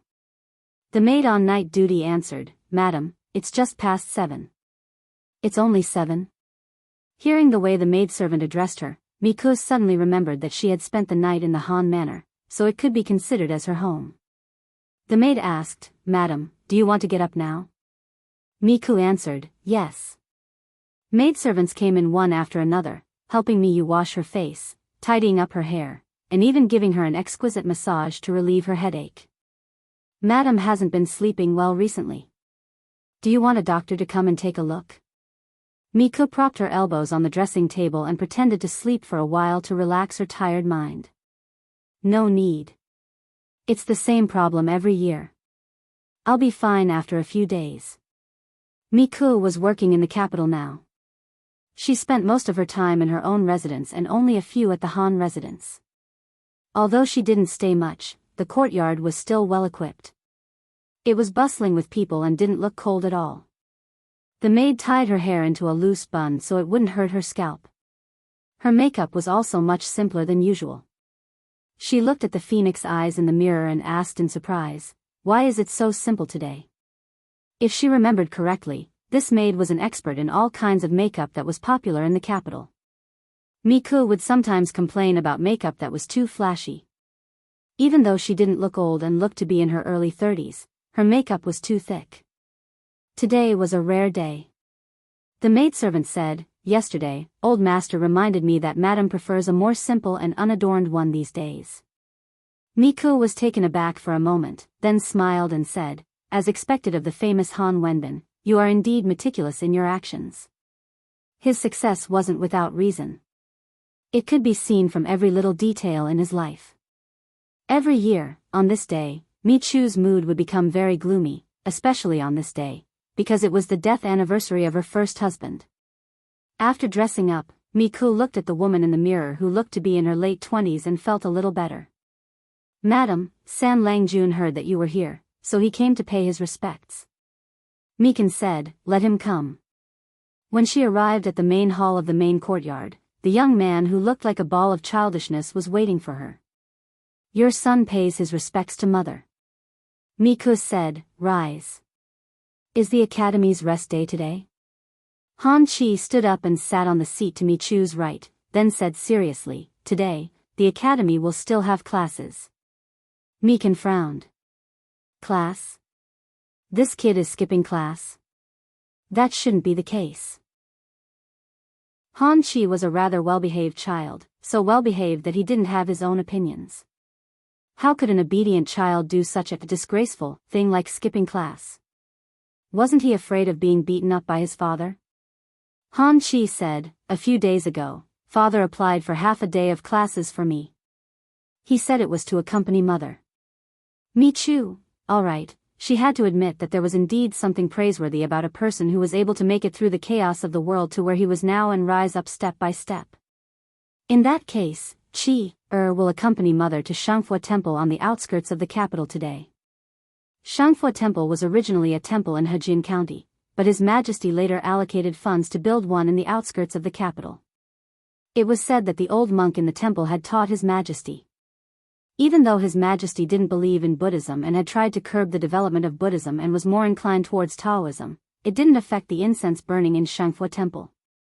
Mi Chu also donated some money to the temple and held a few water and land dharma meetings to pray for the dead. Nowadays, the world was peaceful, but there were always places where people had to be careful when they were outside. Han Chi brought enough guards and went all the way from the inner city to Shangfu Temple on the outskirts of the capital. He didn't run into any trouble. Smiley face angle, no, he was in trouble. As the only child that Han Yu was still raising, Han Chi was truly isolated, and had no siblings to share the burden with him. When his parents wanted to teach him something, he could only bite the bullet and do it. For 4 hours, Mi Chu didn't stop asking questions. At first, Han Chi was able to answer fluently, but the more he asked, the more anxious he became. His young and tender face was flushed with embarrassment. "It's so embarrassing, pi omega pi," Mi Chu laughed, "you are still young. This level is already something to be proud of." Han Chi stammered, "Mother, please comfort me. I understand." He realized that he was the only one in the family who didn't study well. Whether it was his brother Han Run, or his brother and sister, their grades in the Golden Scale Academy were all in the top 3 among the dozens of people in their classes. Han Chi was different. He was always in the bottom 50. He didn't inherit anything from his father except for his face. Not to mention his father and now his mother. If it were someone else with strong self-esteem, they would have been anxious to change their temperament, but Han Chi was still slow. Han Yu didn't force him like other parents, or he was so busy with work that he didn't have the energy to be strict with his son. His son didn't become a playboy, which was the biggest contribution to the family. Mi Chu said, "Being good-looking is also an advantage." Han Chi? Mi Chu said, "If you have a bit more knowledge, with that face of yours and your family background, you should be able to become a famous scholar." Han Chi was speechless. He couldn't tell if his mother was praising or insulting him. Today wasn't a big festival, but there were still many tourists in the temple and there were many carriages outside. Han Chi saw a familiar carriage in the parking lot and stopped in his tracks. Mi Chu looked in the direction and found the family emblem on the carriage familiar. Wasn't that the family emblem of Han Yu's ex-wife who remarried? Mother? Mi Chu was also aware of the resentment between Han Yu and his ex-wife. She frowned slightly, but her heart softened when she saw Han Chi's pitiful rabbit face. "Let's go. Don't waste time." As soon as he entered the main hall of the Buddhist temple, he saw Han Yu's ex-wife leading a strange young lady. The 4 of them looked at each other. Mi Chu didn't even move her eyes and walked straight over. Han Chi braced himself and saluted Madame Tao. Madame Tao accepted it with a stiff face, but her eyes were fixed on Mi Chu's face and she clenched the handkerchief in her hand. She snorted and ignored Han Chi. She was about to lead the strange young lady away. Mi Chu reached out her hand and blocked her path. "What are you doing?" Madame Tao was so angry that her eyes were about to burst into flames. Things had changed with the passage of time. Now she valued other things more than what she used to hold on to. Without the power and status brought by Han Yu, without the protection and halo of the Tao family, she was just a weak and helpless woman. Now, Mi Chu jumped out and took everything she once didn't want. Mi Chu opened the heavy and dazzling golden fan in her hand, the pendant of which was made from the finest jade of the world. She held the fan and covered half of her pretty face. "She bowed to you." Madame Tao sneered, "So what? He is my flesh and blood. He should bow to me. It's none of your business whether I accept it or not." She was Han Yu's first wife, and Mi Chu was just his third wife. Why? Did she want to stop and bow to me? Unexpectedly, Mi Chu smiled and said, "I am a second-rank official in the imperial court. Can't a commoner bow to an official?" Madame Tao. Han Chi, who was a little sad and wronged. Mi Chu said, "Chi should bow to you, and you should bow to me. Madam, you come from a noble family and are well-educated and reasonable. How can you not know this? You don't have the title of honorary lady. Secondly, you don't have the title of honorary lady. Thirdly, your family was convicted by His Majesty as a traitor. If Chi ignored you, I wouldn't have recognized you. Since you've recognized Madam's identity, then the rules should be set." Madame Tao's face turned pale, as if it was covered with a layer of white ash. The young lady behind her was also scared and bowed to Mi Chu first. After a while, Madame Tao bowed to Mi Chu reluctantly and extremely humiliatingly. "Get up. I am on leave today, so I can't show my authority. If the imperial censor finds out and reports it to His Majesty, it won't be good." Madame Tao gritted her teeth and her eyes were red. She pinched the young lady's wrist and dragged her away. Should she stay and be humiliated? Han Chi was dumbfounded. Mi Chu said, "She is your birth mother. She shouldn't be treated like this. However, I also can't bear the slightest grievance." She had seen many old foxes in the officialdom. Which one of them didn't have a complicated mind? How could she not see through Madame Tao's thoughts? She was just an ignorant and sad woman. Did she really think that the title of Li's first wife could suppress her? Not to mention actual actions, she couldn't even think about it. In the past, Mi Chu wouldn't do this, but today was different. Today was the anniversary of her late husband's death. She didn't want him to see her being wronged. Han Chi lowered his head and said nothing. Mi Chu offered incense and burned some Buddhist scriptures in the side hall. 2 hours passed in a flash. Before leaving the temple, Mi Chu asked the Buddhist monk who cleaned the main hall. Only then did she know that the young lady beside Madame Tao was a concubine she arranged for her remarried husband. In order to win over her husband's heart and to stabilize her position as the first branch, she desperately hoped that the concubine she carefully selected could have a child as soon as possible. Today, she offered incense to pray for a child. The corners of Mi Yu's mouth twitched, and she couldn't help but retort, "I can understand praying for good health, but what's wrong with going to a monastery to pray for children?" Han Chi was puzzled. "Why?" Mi Yu said, "Don't you think it's ridiculous for a monk to say that the world is empty and seek a child from a monk?" Han Chi, if the Buddha heard this, he would cry. Miku was very busy, but she was still better off than Han Yu. She had 3 days off every month. Out of respect for Han Yu, Mikan would occasionally ask about Han Chi's studies and care about his life in the academy.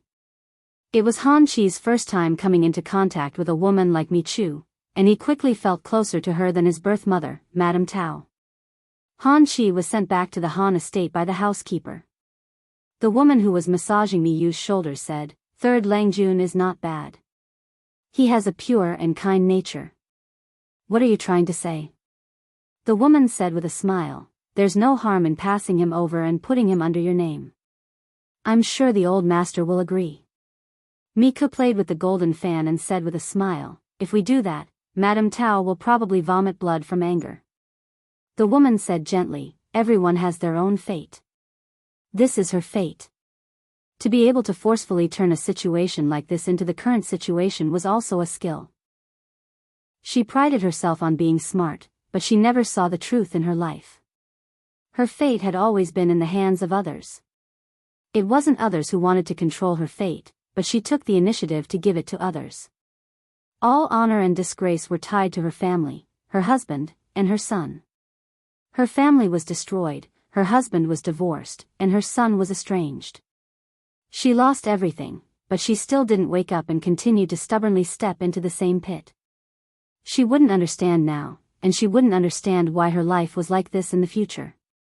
Miku looked at the painting and inscription on the golden fan and said indifferently, "I only hope that there will be fewer women like her in the world." The woman said, "With Madam as a role model, why would those women not be moved?" Miku sneered, "You don't understand. There are always more people who sit back and enjoy the fruits of others' labor than those who do it themselves. So what if there was a role model?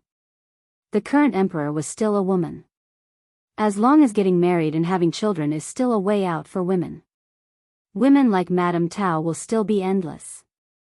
Miku sneered, "They will only say, 'This is a woman with a good life. It's a pity that she has been married 3 times, no matter how high the position and generous the salary is, it's not as good as them.' Then they will turn around and teach their daughters to work hard to marry better men, and teach their sons to study hard and practice martial arts, so that they won't be inferior to women. No one is a fool. Of course, they know that it's much easier to marry a man in a high position than to become a woman in a high position." The woman didn't understand. Many years later, Hanyu asked her if she wanted to be buried with her late husband. She was dying of old age. Miku smiled, "It's good to be a neighbor with an old man like you. Why bother the dead?" Hanyu sat beside the bed and asked her, "Are you relieved now? Things that I couldn't think through at 17 should be solved at 71. How can my state of mind be the same as now?" Her young man lived in her heart for nearly 50 years. She didn't have the passionate feelings and obsession of the past. Instead, she felt that he was an old friend who had left for a long time. She said, "Hello, and take care." She looked at the sunlight outside the window. Vaguely, he could hear a faint chuckle in his ears. Miku smiled. An old friend finally returned. Please remember the domain name of this book. Jiutian Shenhuang Mobile Version. Chapter 1855. Feng Zhen was nicknamed Prodigal Feng. His life philosophy was, joy should be enjoyed in time, how could it be delayed? This was a free and unruly wastrel who was particular about carpe diem. Others laughed at him for being deviant and not knowing what etiquette was. He laughed at others for working hard all their lives and never having a day of true joy. Such a prodigal naturally couldn't be expected to live a 9-to-5 life. It was already good enough that he wasn't caught skipping work every day. However, the situation wasn't right in the past 2 days. Had Prodigal Feng been possessed by someone or something? He actually didn't leave early or arrive late. No, not only did he not leave early or arrive late, but he also arrived early and left late. His brows were full of nervousness and alertness, and his nerves were stretched taut.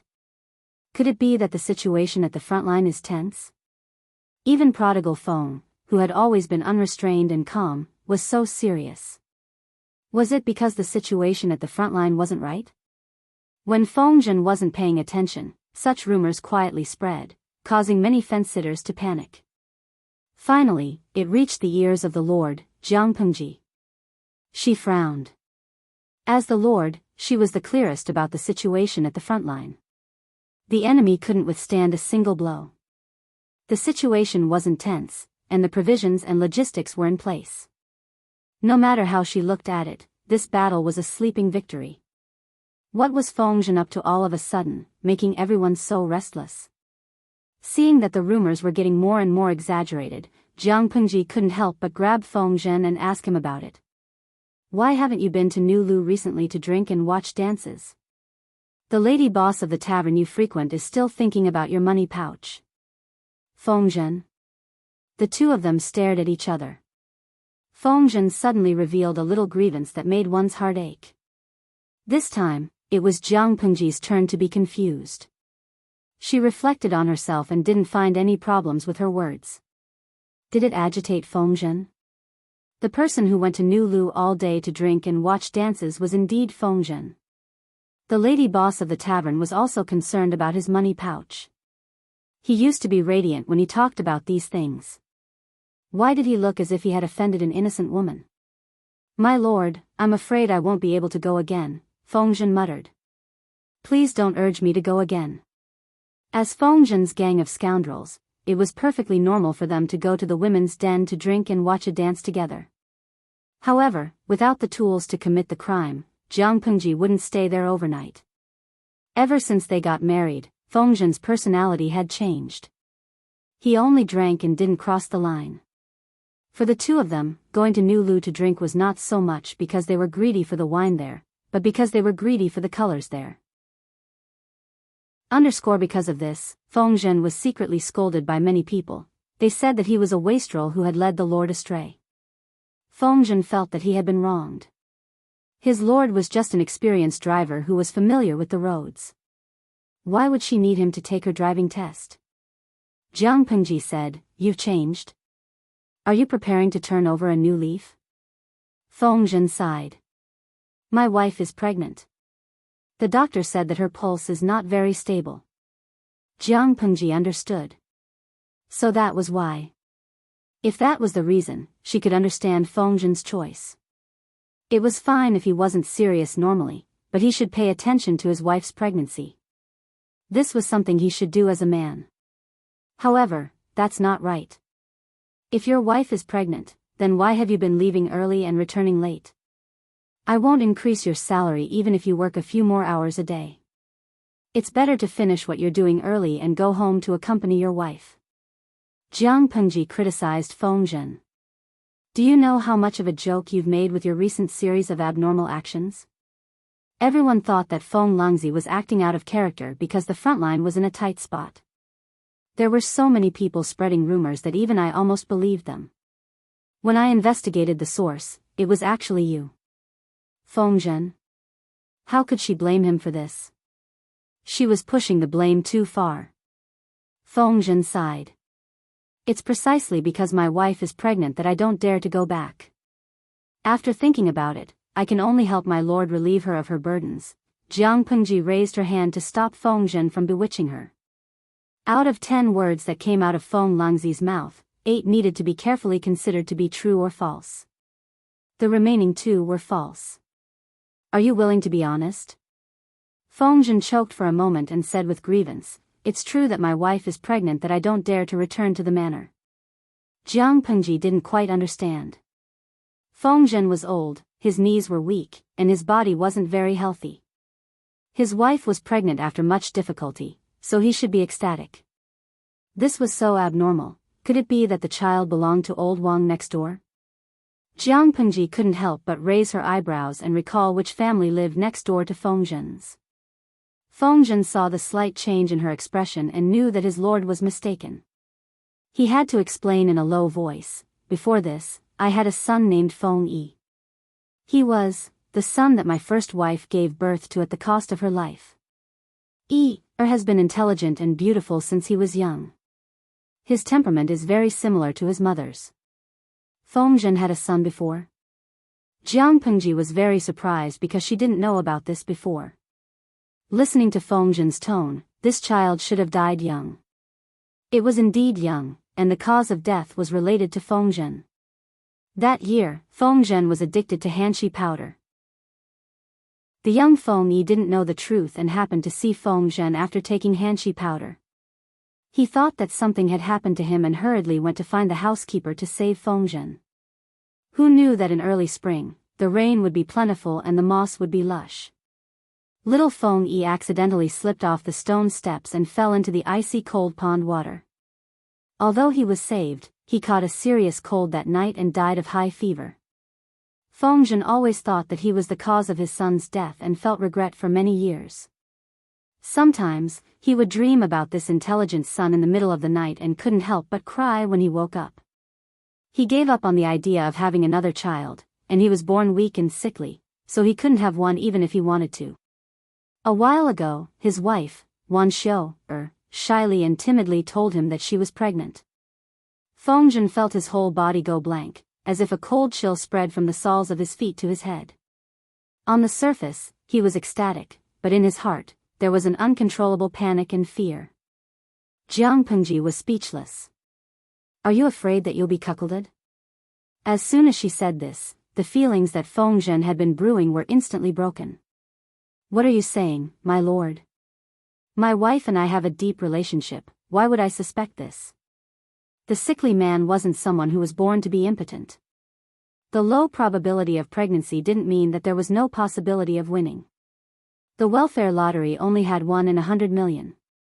The probability was so low, but there was still the birth of the chosen one every season.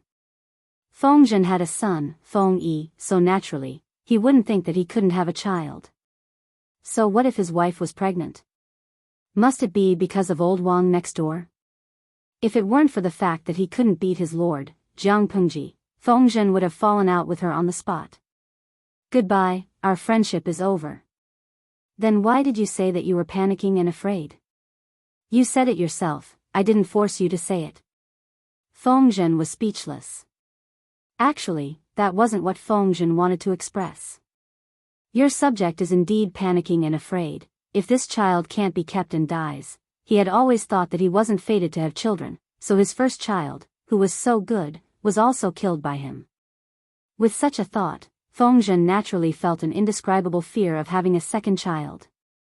He wasn't afraid of the child itself, but he was afraid that he wouldn't be able to keep this child.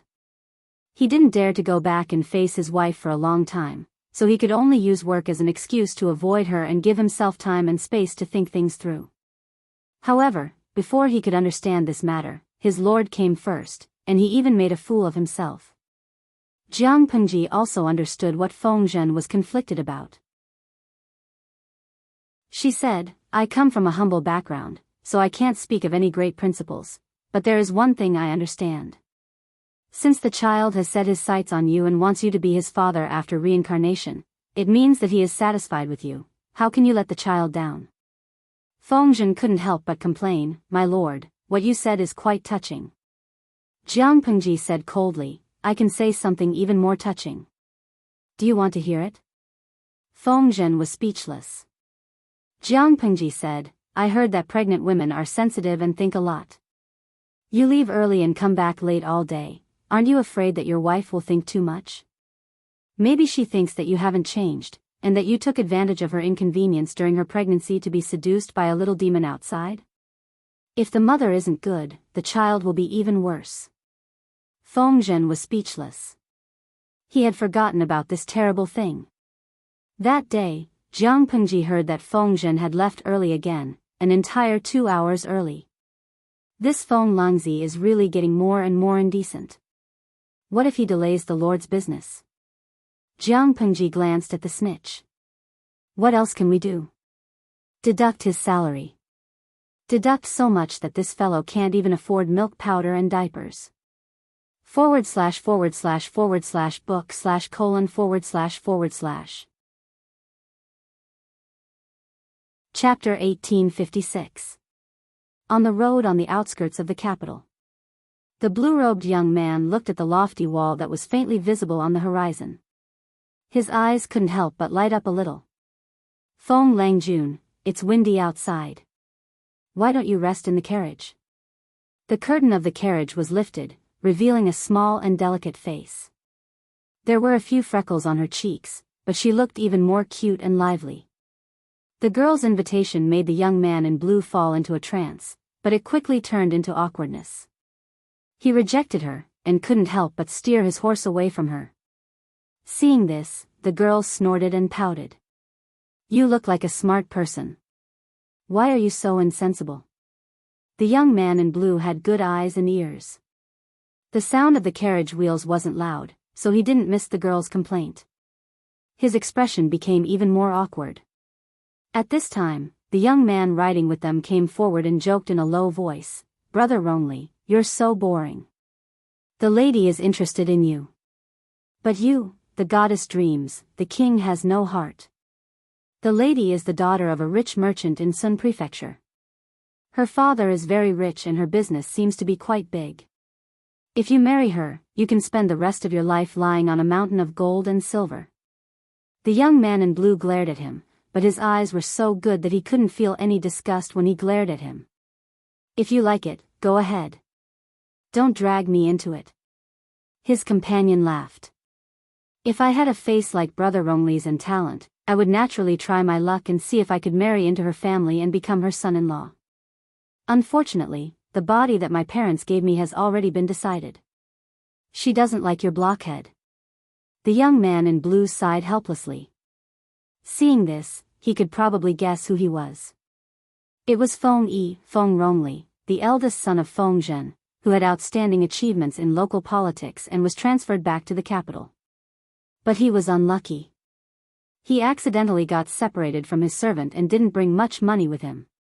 Fortunately, he met the young man next to him, a Jianghu ranger who said he wanted to go to the ends of the world with his sword and punish evildoers, so he hitched a ride with him. This ranger companion was a warm-hearted person. His only flaw was his fondness for women.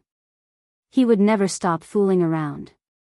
However, what made Feng Yi and her companions despair was that all the flowers and plants that were attracted had their eyes on Feng Yi.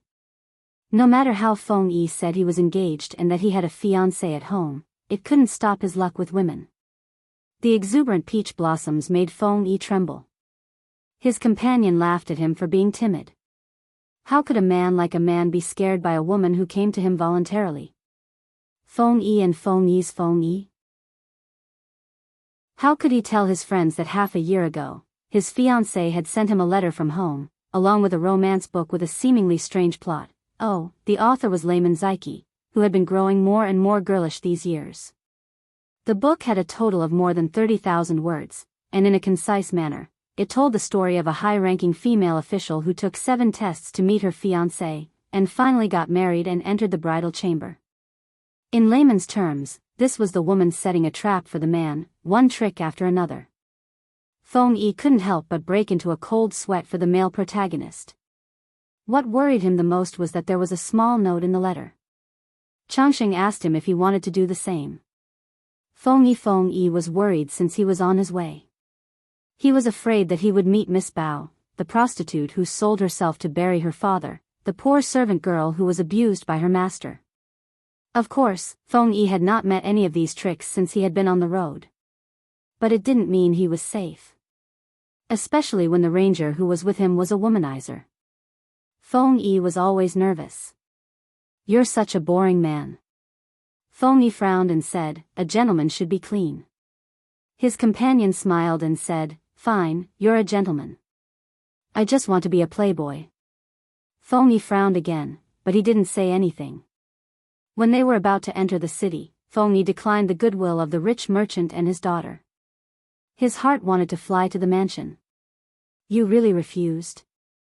His companion said, "I can see that the father and daughter really appreciate you."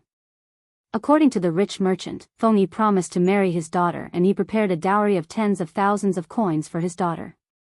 Feng Yi was a scholar. He talked well and had an elegant temperament, but he dressed plainly. He didn't come from a good family.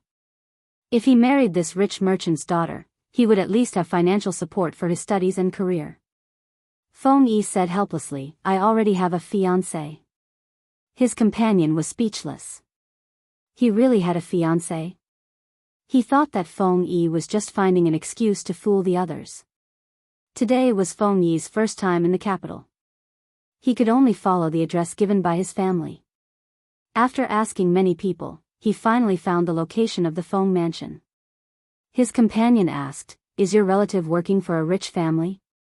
When he found Feng Yi, the latter looked calm, but he couldn't hide his embarrassment. When he introduced himself, he only said that his relative was in the capital. He was going to rely on his relative. He thought that Feng Yi's relative was running a small business in the capital.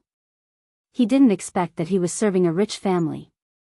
While they were talking, Feng Yi saw the plaque of the mansion. Leading the horse forward, his companion asked, "We'll be beaten if we run directly to their gate, right?" How could the main gate of a high official's mansion be approached so easily? Feng Yi said, "It's okay. It's my home." His companion was speechless. Coincidentally, a carriage stopped in front of the Feng mansion.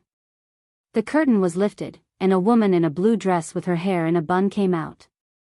The servant girl held an umbrella for her. The servants all lowered their heads and didn't dare to look at her face. After a few years, Feng Yi recognized the woman at a glance. "Changsheng?" The woman stopped walking up the stairs and turned her head.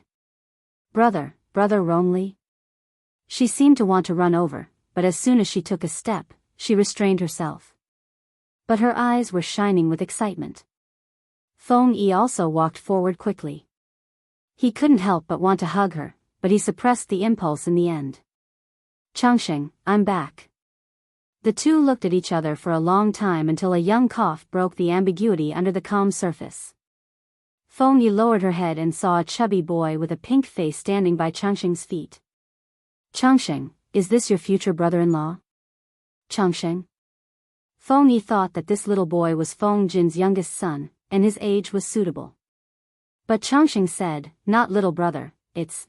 Before she could finish, the little fat boy stretched out his fat paw to Feng Yi and called out softly, big brother. Feng Yi? Changsheng said helplessly, this is Feng Yu, your second brother. As a punishment for mistaking her brother, Feng Yi could only smile bitterly and carry her heavy brother away. At this time, her companion realized that Feng Yi was the son of a high-ranking official. If he didn't do well outside, he could only come home to inherit his father's family business. He was a standard second-generation official. With Feng Yi's return, the family's worries were finally lifted. After the welcoming banquet, Feng Zhen looked at his eldest son, who had finally grown up. His eyes were shining. Back in the room, he took out an almanac from under his pillow and slowly flipped through it. What are you looking for? Wan Xiao finished checking the account book and found that her husband was still looking at the almanac. Feng Zhen said, looking at the auspicious date, the time should be set. Tomorrow, go and discuss with Feng Huayu. The two families should settle the marriage as soon as possible. If this drags on, Changsheng will have to take up a post outside.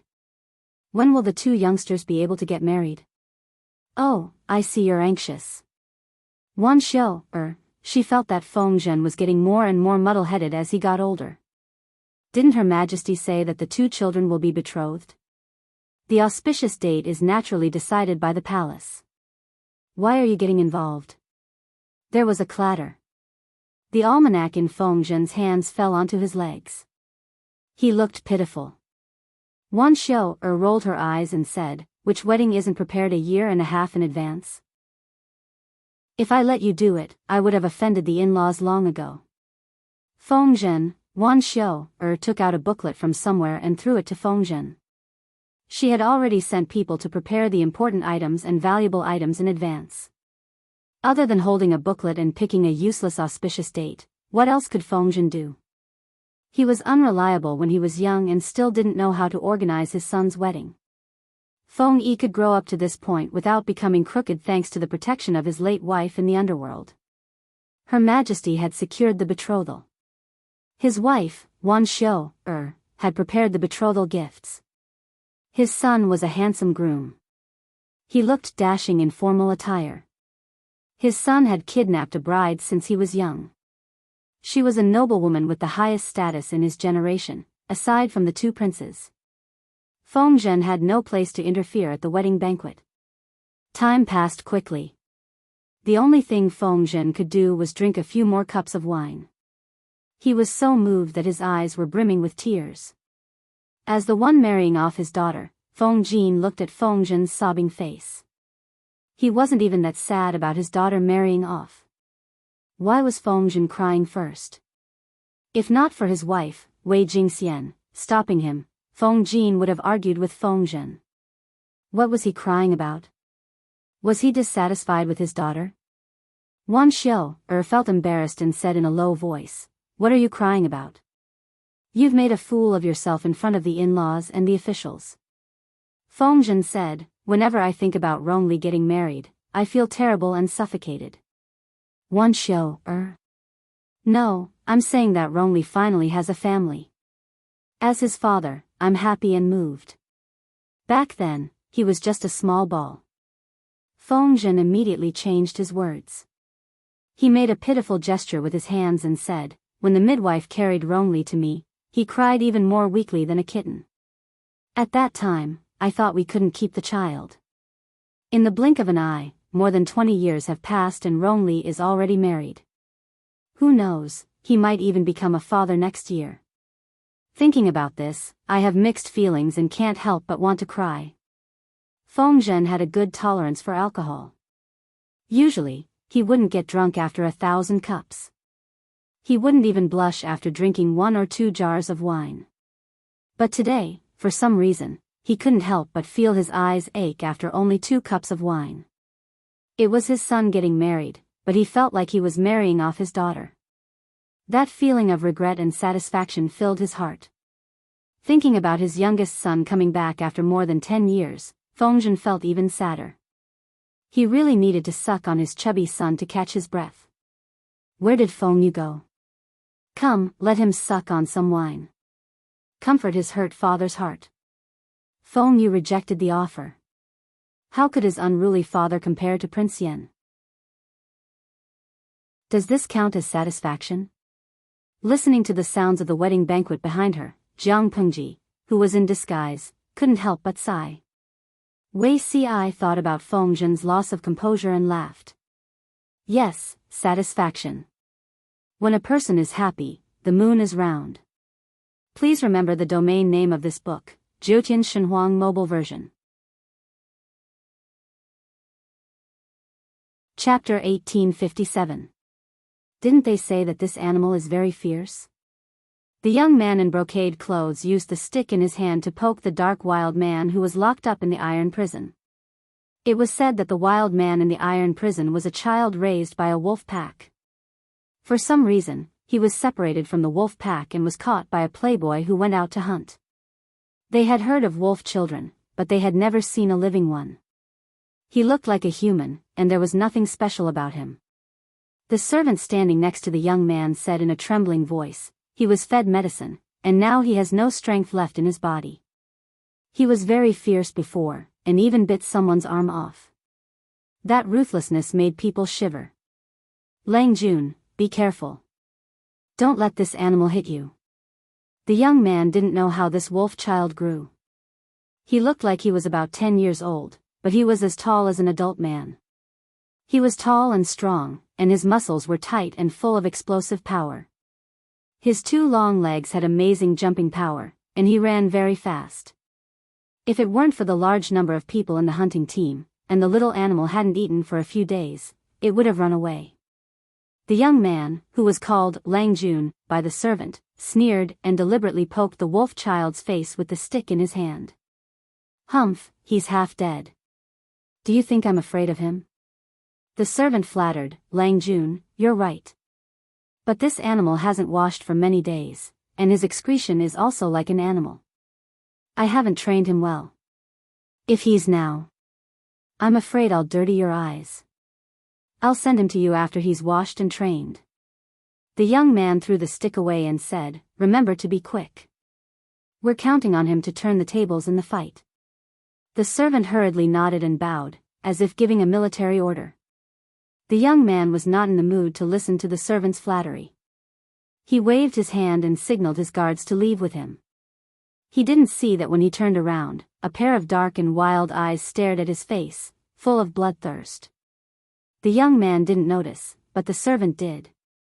When the young man left, the servant clenched his fist and threatened the weak wolf child. "What are you staring at?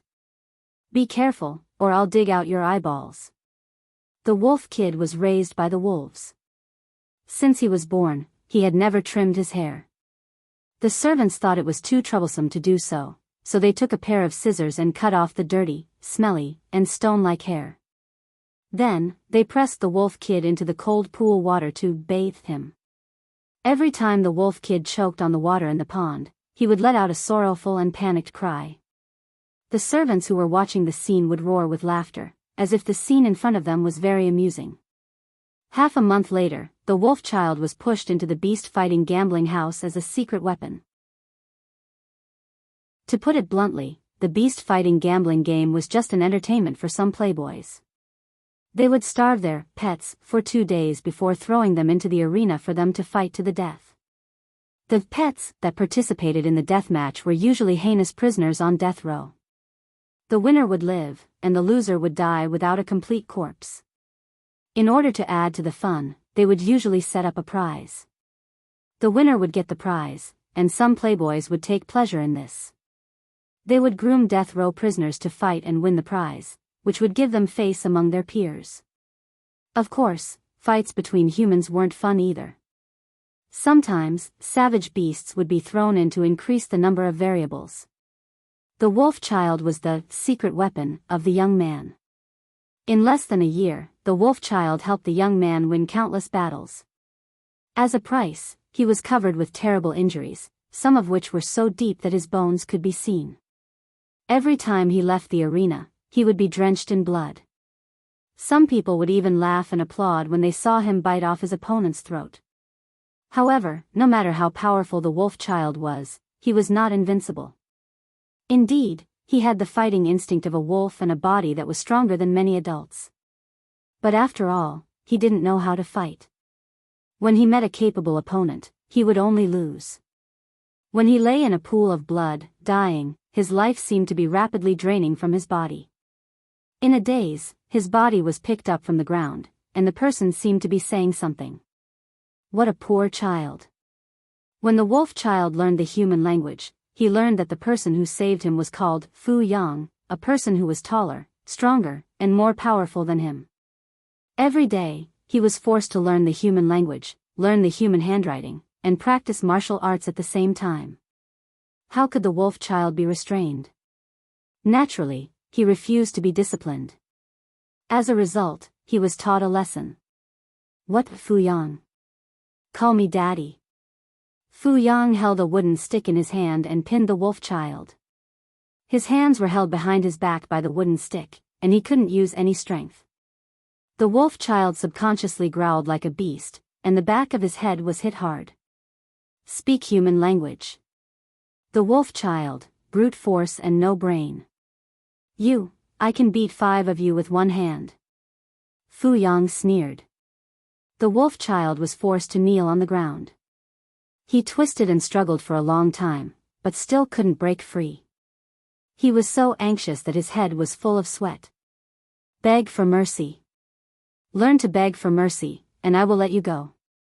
The wolf child's eyes were burning with anger, and he said in an unpracticed official language, "Don't even think about it. Okay, you have a backbone. Then let's be like this. When you calm down and learn to think with your brain instead of relying on brute force with your limbs, we can have a good talk." Fu Yang didn't loosen his grip and said with a smile, "Let's see who gives in first." The two were in a stalemate from noon until the moon was high in the sky. The wolf child knelt until his knees were bruised. Fu Yang felt that the stimulation wasn't enough, so he asked his beloved concubine to feed him. The wolf child could only kneel and smell the food, but he couldn't eat it. "Kid, do you see that?" Fu Yang's mouth was full of oil, replenishing his lost strength. The wolf child was so tired that his lips were cracked, and his dark eyes were bloodshot. The wolf child bared his teeth at Fu Yang and stretched his neck to bite him, but his teeth were almost broken by Fu Yang's huge fist. "You have to learn to be flexible, kid. Pure brute force will only make you die without even knowing how you died." Fu Yang grabbed a pair of chopsticks with his free hand, picked up a piece of meat, and put it next to the wolf child's mouth. "I know you can understand human language. If you understand, then eat. If you don't, then continue to starve." After a while, Fu Yang heard the wolf child spit out a mouthful of bloody saliva, threatening him fiercely. "I will kill you sooner or later. Yo, you've learned to talk tough. You've improved a lot, but you're still a little green." Fu Yang sneered, "In this world, there are many people who want to kill me. The Meng family is not even on the list. Who do you think you are? When I die of old age, you probably won't have the chance." Fu Yang took pity on the wolf child and accepted him as his godson. He even gave him a name. "In the future, you will be called Wang Fu Wang." The wolf child thought that Wang meant expectation. Many years later, he learned that the name Fu Yang gave him was derived from, "I hope that he will come back." Fu Yang's way of education was quite simple and rough, which was just right to restrain wild and unruly people like Fu Wang. Why didn't he learn calligraphy and the art of war? Beat him until he was willing to learn. Why didn't he learn the elegant language? Beat him until he could speak fluently. Why didn't he call him father? Beat him until he could call him father sweetly. If you don't have the power to resist, you have to learn to be flexible. This is called strategic hibernation. It's not a disgrace to conserve energy and endure hardships. Fu Yang stroked his adopted son's head. Every time he beat his adopted son, he would instill such thoughts in him. If Fu Wang admitted defeat soon, he would be beaten again. You're a wolf, not a dog. Why are you wagging your tail? You can't lose the courage in your bones. You're embarrassing me. Fu Wang, I'm afraid it's going to be difficult. Under such an education model, it was impossible for Fu Wang not to be crooked. I count on my fingers. You're about 21 or 22 this year, right? Fu Wang rolled his eyes. How did he know how old he was? Come, son, let your uncle Da take you to a good place. You're an adult, you should learn some things. Uncle Da was the death row prisoner who had beaten Fu Wang to death. At that time, Fu Yang had saved Fu Wang by chance to save his old comrade who had become a death row prisoner. Fu Yang adopted Fu Wang and the latter became his only son. Uncle Da naturally became Fu Wang's martial arts master and one of his elders. Learn what? Fu Wang was traumatized by it. Fu Yang smiled slyly. You'll know when you get there. It's a good thing. In the end, Fu Wang was still dragged to the women's room and spent the night in a daze. Fu Wang was born to do this. At the age of 27 or 28, he became the most famous general under Fu Jing's command. Fu Yang was the spy that the royal family of Dongqing had placed in Sangzhou to monitor the Mengs. The conflict between him and the Mengs had escalated. During that time, Fu Wang clearly felt that the atmosphere in the military camp had become strange. Fu Yang, the old man, also became haggard and thin at a speed visible to the naked eye. You're dying. Fu Wang happened to hear the doctor's words. He grabbed the doctor like a chicken and confronted him in front of Fu Yang's sickbed. Fu Yang smiled weakly. I'm so old. I'm not allowed to die of old age. Fu Wang pursed his lips tightly and said nothing. Fu Yang was only 45 years old. He had always been strong and there was still a long way to go before he died of old age. A while ago, when the father and son were fighting, Fu Wang was suppressed by Fu Yang for a while with his rich experience. If Fu Wang didn't have the advantage of physical strength, he probably wouldn't have had the upper hand. How did he fall ill so easily? After Fu Yang finished speaking, his face suddenly darkened. If I die, remember not to mistreat your uncles. Otherwise, I'll crawl back to the netherworld and strangle you to death. Fu Wang's heart was filled with indescribable annoyance. Someone set you up. Who? The old bastards of the Mengs? Calm down. Fu Yang reprimanded with a displeased expression. What's with your reaction? Have your years of teaching been eaten by dogs? Fu Wang was so angry that he flung his sleeves and left. When he saw Fu Yang again, the latter was already in a dying state. Listen, Fu Yang used his last breath to say, it's not the Mengs. Don't look for the truth. In the middle of the night, Fu Yang passed away. Fu Wang was so angry that he smashed all the weapon racks in the drill ground. On the 7th day after Fu Yang's death, the Mengs, who had been at odds with Fu Yang for many years, sent someone to invite Fu Wang to be their henchman with a smile. Henchman? Do you think you're qualified? The Mengs envoy didn't mind. After all, Fu Wang's temper was well known in Sangzhou. Young general, don't you want to know how General Fu died? Fu Wang clenched his fists. He almost couldn't restrain himself from lifting the envoy and interrogating him. You, the Mengs envoy said, young general, only our family head can protect old General Fu's life's work. Please think about it carefully. A thought flashed through Fu Wang's mind as he thought of a possibility. The royal family? But how could it be possible? Fu Yang, this old man, was loyal and devoted to the imperial family. If Fu Wang had the slightest disrespect, he would have been beaten into a pig's head. How could the royal family deal with old Fu? The Meng's envoy smiled meaningfully, but Fu Wang's heart sank. Is the emperor suspecting my adoptive father? The Meng's envoy said, being with the emperor is like being with a tiger. The emperor's heart is unpredictable. This indirectly confirmed Fu Wang's speculation. Not long after, Fu Wang took the soldiers and confidants left by Fu Yang to join the Mengs, but they didn't listen to orders. In order to win him over, the Mengs used a lot of money, beauties, luxurious cars.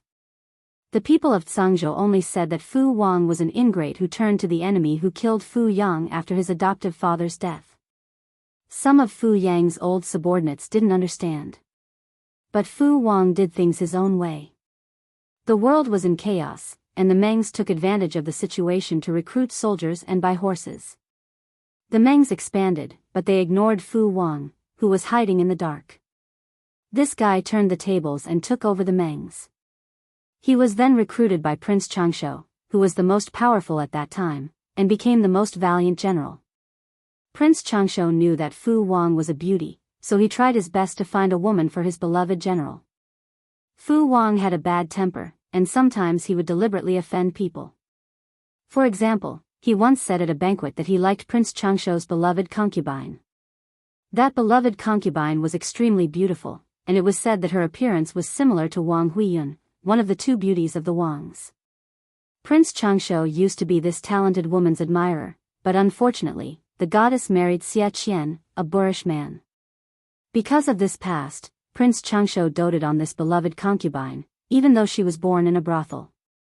Hearing Fu Wang asking for her, Prince Changshu hesitated. Was his beloved general more important or his beloved concubine? Needless to say, his beloved general was more important. He felt uncomfortable, but he still generously pushed his beloved concubine, who was pouring wine for him, to Fu Wang's side. Being pushed by him, the wine pot in his hand fell to the ground, and the wine spilled all over the floor. The woman's expression changed slightly, but she still bowed meekly and came to Fu Wang's side to serve him. After the banquet ended, Fu Wang sat in the carriage with his eyes closed. His legs stretched out and occupied almost the entire space in the carriage. The woman could only shrink in a corner and lower her head. After a long time, Fu Wang loosened his collar and let go of the smell of alcohol. It doesn't feel good to be sent here and there, does it? The woman said in a low voice, "This is my life, there's no such thing as feeling good or uncomfortable." Fu Wang sneered, "You're very beautiful. If you serve me well, I won't give you away." The woman lowered her head. The carriage was dark, so he couldn't see her expression clearly. "I'll listen to you, General." When that pair of soft hands touched his chest, Fu Wang smiled and pulled the woman into his arms. Prince Changshu also had a short life. When he was about to die, Fu Wang brought his men to seek refuge with Su Fei. Su Fei was forced to his death by Su Bei, and Fu Wang sought refuge with Su Bei. At the same time, he formed a grudge with Su Bei's advisor, Han Yu. The grudge between the two was attributed to a celebration banquet. Han Yu couldn't stand Fu Wang's success, so he secretly mocked him. He originally thought that Fu Wang was a boorish man who didn't understand and was scolded. Who would have thought that he was a cunning man on the outside and hated Han Yu? After that, Su Bei was killed by Jiang Pengji, and Fu Wang wanted to jump ship again. But halfway through, he was caught by Jiang Pengji's advisor, Qiguan Rang. The crazy fan spirit, who still fanned himself in the middle of winter, looked at Fu Wang with a smile. "General Fu, I haven't seen you for many years. How are you?" Fu Wang curled his lips and mocked back, "I'm very good. There's no cold in the winter anymore." Qiguan Rang threatened in a low voice, "When General Fu meets my lord, you'd better think about what you say, lest you lose your head." Fu Wang didn't believe it, but in the end, he was taught a lesson by Jiang Pengji. He relived the years when he was suppressed and beaten by Fu Yang. Someone said to Jiang Pengji, "He's just a lackey. How can we trust him so easily?" Jiang Pengji said, "He can't kill me. If he dares to betray me, he'll die earlier than me." The outside world thought that Fu Wang would continue to kill his boss and jump ship. Who would have thought that Jiang Pengji's life would be so tough?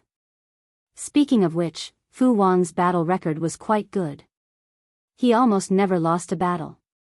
But his previous boss was too weak. No matter how fierce a general was, he couldn't save the situation from collapse. Not to mention, Fu Wang would occasionally slack smiley face angle, when the world was about to be settled. Fu Wang did something that shocked the world and caused the outside world to discuss it. He remarried his former beloved concubine as his legal wife. If one observed carefully, they would notice that after the appearance of his beloved concubine, all the women around Fu Wang gradually disappeared. She was the only one left. Taking a concubine as his wife? Ridiculous. Han Yu threw the invitation card away as soon as he saw it. He gave a small gift and did not show up himself. Do I need to discuss with them who I want to marry and sleep with? Too much nonsense. Instead of doing proper things, all they do is stare at people's backyard and 3 inches below their navels. Fu Wang cursed. Other than his lord, Jiang Pengji, and his beloved wife, he would not listen to anyone else. His wife sighed. My previous experience was indeed criticized by others, Fu Wang said, but what does this have to do with them? Did they sleep with me? He slept with his own woman, but he didn't do anything shameful in broad daylight. What was an outsider talking about? His wife forced a smile. In fact, she had wondered why Fu Wang was so in love with her. Once, he even made her drink a dozen jars of wine to get information out of her. The answer was, beautiful. Fu Wang replied drunkenly. Beautiful. Look at this face, look at these hands, look at these feet, I like everything. When his wife heard the answer, she felt much more at ease. She was grateful to Fu Wang for having a shelter in this chaotic world. She was not like a rootless duckweed drifting everywhere. Genius 1 second remember site address. Mobile version, M. Chapter 1858. Jiang Yan's courtesy name was Huiping. The Book of Rites said that when a woman was about to marry, she would have her courtesy name.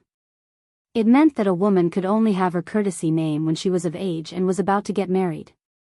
The character in Huiping meant rise, and also referred to marriage. That was why there was the phrase, waiting to be betrothed. However, this meaning took on another meaning when the first female emperor of the Jiang dynasty ascended to the throne and the new crown prince completed the ceremony. Even if I take it, no one will say it. After a long time, except for the history books, no one will remember this character. The coming-of-age ceremony was very complicated. Even though Jiang Yan's physique was different from ordinary people, she was still a little tired after being dug up from dawn until the moon was high in the sky. However, she did not complain no matter how tired she was. Today's ceremony was not bad at all. Jiang Yan knew very well that from today onwards, her mother would slowly retire. When she could truly hold her own and suppress all the civil and military officials in the court, she would abdicate and hand over power. From assisting the crown prince to the real emperor, the meaning and responsibility of the two were completely different.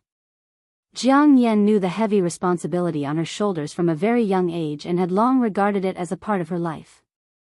But I see that your highness is slightly happy. It is obvious that you like it. Other than Jiang Yan, there was also a slightly older youth in the hall. The youth was still wearing his court robes and looked slightly frail. Jiang Yan smiled. Of course I like it. I heard that mother prepared this character for a long time and hesitated for a long time before choosing it. Everyone in the court knew that His Majesty was terrible at naming things.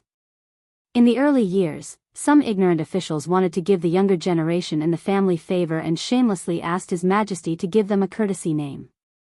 In the end, it was always the scene of a car accident. No matter how many choices others made, His Majesty could always choose the most unpleasant one. Smiley face angle, the character, Huiping, was also very ordinary, but the meaning was simple and straightforward. It was not unpleasant to hear. It seemed that His Majesty really put in a lot of effort. Jiang Yan rolled up the sleeves of the youth's court robes in boredom. A few days ago. Grand Tutor came to me and told me about you. Don't you want to hear what he thinks of you? The young man raised his eyebrows and asked in surprise, Grand Tutor knows? He had even kept this matter a secret from his parents. His father and mother had always thought that he was close to the crown prince because he was placed in an important position. A few days ago, they had been nagging him about marriage, but the young man had found an excuse to dismiss them. His mother was still all right, but his father was an old fox who had walked through troubled times. The young man had always been a little proud of himself for deceiving his father, Feng Zhen.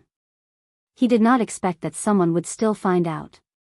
This person was also Her Highness's teacher. Based on the clues he had discovered over the years, the young man had also figured out the other identity of the other party. I know, he's against it. My words at that time were a little harsh. I'm afraid I've hurt his feelings, the youth said. Worry leads to confusion. Grand Tutor, this is also the prince in your heart. Jiang Yan said indifferently, indeed. However, Grand Tutor is right. Feng Yu, are you really willing? As he asked, the conversation he had with Grand Tutor Wei Ci surfaced in his mind. Your Highness, do you know what the outcome will be if you choose Feng Yu? With Feng Yu's looks, he will definitely be an important official in the court in the future. How could he be willing? He was young and frivolous, making a promise without permission. What if he goes back on his word in the future? Grand Tutor, you're thinking too much. I'm the future ruler of the world. How can I be restrained by a man? It's enough that both parties are in love with each other. What else does Feng Yu want? One day, if he really has a change of heart, I'll secretly grant him a death sentence. The secrets of the royal family and the dignity of the emperor cannot be tarnished. Only the dead can keep their mouths shut. I can let him rise rapidly, but I can also consign him to eternal damnation. Life and death, honor and disgrace are in my hands. If he wants to rebel, it's up to me. Jiang Yan was conceited, but on some matters, she was calmer than her mother. Wei Ci was stunned for a moment, then asked, is he willing? Jiang Yan asked doubtfully, why not? Behind the scenes, he's the man of the emperor. In front of others, he's the second son of the Feng family. He's an important official who holds great power in the court and is deeply favored by the emperor. There are gains and losses. To get all this, he has to give up some things. For example, the inheritance of the clan, a normal marriage. If that doesn't work, I'll give him a male heir in the future and secretly bring him back to inherit the clan. The court today can't tolerate so much willfulness. If her mother, Jiang Pengji, did not give Wei Ci a proper name because of the situation, then Jiang Yan had never thought of giving Feng Yu a proper name. If it wasn't Feng Yu, it could be someone else. It wasn't like she had to be alone. She and Feng Yu were in love. Rather than saying that they liked each other, it would be better to say that Feng Yu was the man of the same age that she was most familiar with. They didn't hate each other. They were familiar with each other. She also had the confidence to control everything about Feng Yu without going overboard. For Jiang Yan, who only cared about politics, Feng Yu was the most effortless and worry-free choice. The country, the court, and the people were what she should be concerned about. A man was just a necessary condition for her to give birth to an heir. If Feng Yu hadn't taken the initiative to expose this layer of window paper, Jiang Yan also planned to get someone to find a suitable target in private.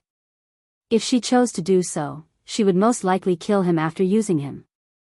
Jiang Yan needed a seed that could make her pregnant and give birth to a high-quality heir, not a man who would take care of the backyard for her. She didn't need any hidden dangers. However, Feng Yu was the son of an important minister in the court, Feng Zhen. He was also one of the heavenly sons. Since she could not kill him after using him, she could only keep him for future use. Feng Yu also agreed. Jiang Yan said, he took the initiative to mention it to me. I feel that this person is very tactful. He was my study companion since I was young. It's good to know him well and use him. Anyway, I have to have an heir. Why not find someone who is pleasing to the eye, tactful, and can help? At least, I don't need to get to know him. Wei Ci sighed. Compared to his father, Feng Yu's ability to read people's minds surpasses his father. He understood Jiang Yan's thoughts. He took the initiative to give in and sacrifice himself in exchange for a favorable impression. I like to deal with smart people. Feng Yu is very tactful. There's no need to think too much. There's too much deception in the court. It's rare for someone to be willing to be honest with me. This feeling is quite refreshing. Jiang Yan said lightly, Grand Tutor, you don't have to worry that I'll be at a disadvantage. No matter how clear Feng Yu is about my thoughts, I allowed him to see it. He can't turn it over. Faced with Jiang Yan's question, the youth Feng Yu smiled and held her hand to touch his face. To be by Her Highness's side has been my obsession in this life. Now that it has finally come true, why should I regret it? He was educated to give everything for the person in front of him. Feng Yu did the same. But he also had his own selfish motives. Other than himself, no one else could have closer contact with her. Feng Yu had thought that he would be an exception to her. Until Jiang Yan revealed the idea of looking for a good seed, he knew that he was wrong. With Wei Ci as an example, Feng Yu also knew what risks he would face if he dared to like the crown prince. In Jiang Yan's eyes, the political affairs would always belong to the first wife. He could only be a virtuous and capable second wife. Want to be promoted? He would only have a chance if he endured for more than 20 years until she abdicated. Even if the chance was slim, there was still a chance, right? Jiang Yan said, then remember what you said today. Otherwise, you will know how different I am from Mother. Mother would not kill Wei Ci, but she would kill Feng Yu. Feng Yu said respectfully, I will remember. Jiang Yan dealt with most of the government affairs that had piled up for the day. Then she asked the servants to prepare hot water to bathe and wash up. When she came back, she said to Feng Yu, it's late, let's settle down. Feng Yu's eyes flashed with a trace of astonishment. Seeing his reaction, Jiang Yan seemed to emphasize angrily. After today, I am already an adult. What can I do? It was just sleeping with a man. As the crown prince, why couldn't she do it? Feng Yu, as Crown Prince Jiang Yan's most trusted person, Feng Yu also had his own place to sleep in this palace. But today was different. He did not sleep in the side hall that he usually slept in, but in the main hall's main courtyard, on the crown prince's bed. The next day, Jiang Yan specially asked the servants to prepare red dates and white fungus soup for breakfast. She hated sweet food the most. Red dates had been on her blacklist for a long time. Suddenly hearing that Her Highness wanted red dates and white fungus soup, the kitchen was a little confused. Red dates, blood nourishing. The serving maid then remembered that Her Highness's period had just ended 2 or 3 days ago. But, Her Highness's blood volume had always been very small. She usually left after 1 or 2 days. It shouldn't be to the extent that she needed to drink red dates to nourish her blood, right? I just suddenly wanted to taste it. Why do you think so much? Unlike Jiang Yan's deep hatred for red dates, Feng Yu was extremely fond of them. Yesterday, it seemed that even his mouth had the taste of red dates. Jiang Yan suddenly didn't hate it so much. She wanted to taste it when she got up in the morning, so she asked the servants to bring red dates and white fungus soup. The taste was not as strong as yesterday's. After drinking a bowl of red dates and white fungus soup, this thought floated in Jiang Yan's mind. After the coming-of-age ceremony, Jiang Yan's busy days became more and more intense. She was still the crown prince in name, but the government affairs she handled were no different from those of the emperor. The frequency of her mother's advice also increased. Mother's body is getting weaker. Jiang Yan's mood was indescribably complicated when she saw that her mother, whom she admired since childhood, was also weak and sick. Feng Yu said in a low voice, it said that His Majesty privately ordered people to make new dragon robes 2 months ago, and the size is the same as your highness's. The abdication of Jiang Yan had been rumored since the day she became an adult. This was a signal from His Majesty to test the officials. Now that even the dragon robes had begun to be made, it was obvious that the abdication was approaching. Jiang Yan said, "Mother wants to abdicate. All the officials know about this, but whether she can abdicate successfully, I'm afraid it won't be as mother wishes." She had long expected that her mother would make a big move before abdicating to remove the last obstacle before her ascension to the throne, but she never thought it would be such a big move. In one day, 2 of Jiang Yan's 3 blood relatives died, and the other one was half dead. When she heard that the Grand Tutor was forced by the rebellious officials to commit suicide in front of the palace, she felt as if she had fallen into an ice cellar, and an endless chill rushed from the soles of her feet to her brain. Wei Tsong. These 2 words seemed to be squeezed out of her molars. Feng Yu saw the strong killing intent bursting out of her eyes. "Your Highness," His Majesty summons. Feng Yu lowered his head and didn't look directly at Jiang Yan's face. He also knew that Jiang Yan probably didn't want anyone to see her expression right now. Jiang Yan's hands clenched into fists in her sleeves, and she stepped into the palace with a stiff posture like a wooden statue. A group of important officials knelt in front of the dragon bench. Her Majesty's face was pale and tired. She ordered Qiguan Rang to be the assistant minister and read out the imperial edicts that had been prepared long ago. Imperial edicts came one after another.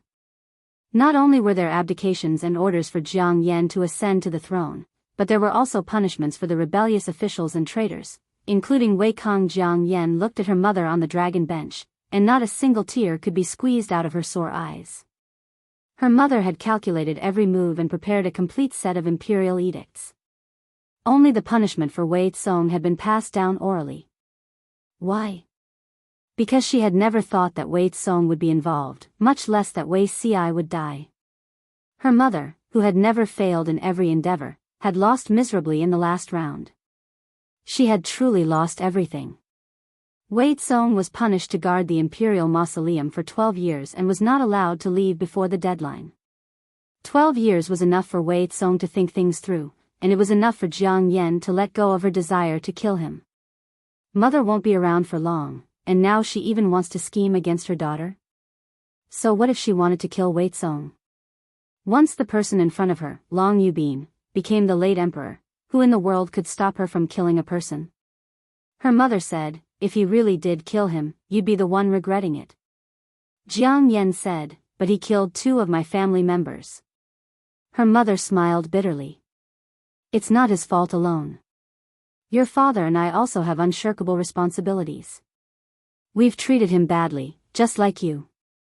This was the first time Jiang Yan had heard the words, "me," and "your father," from her mother's mouth. The moment she heard these 2 words, tears flowed out of her eyes like she was about to collapse. "I've really treated you badly.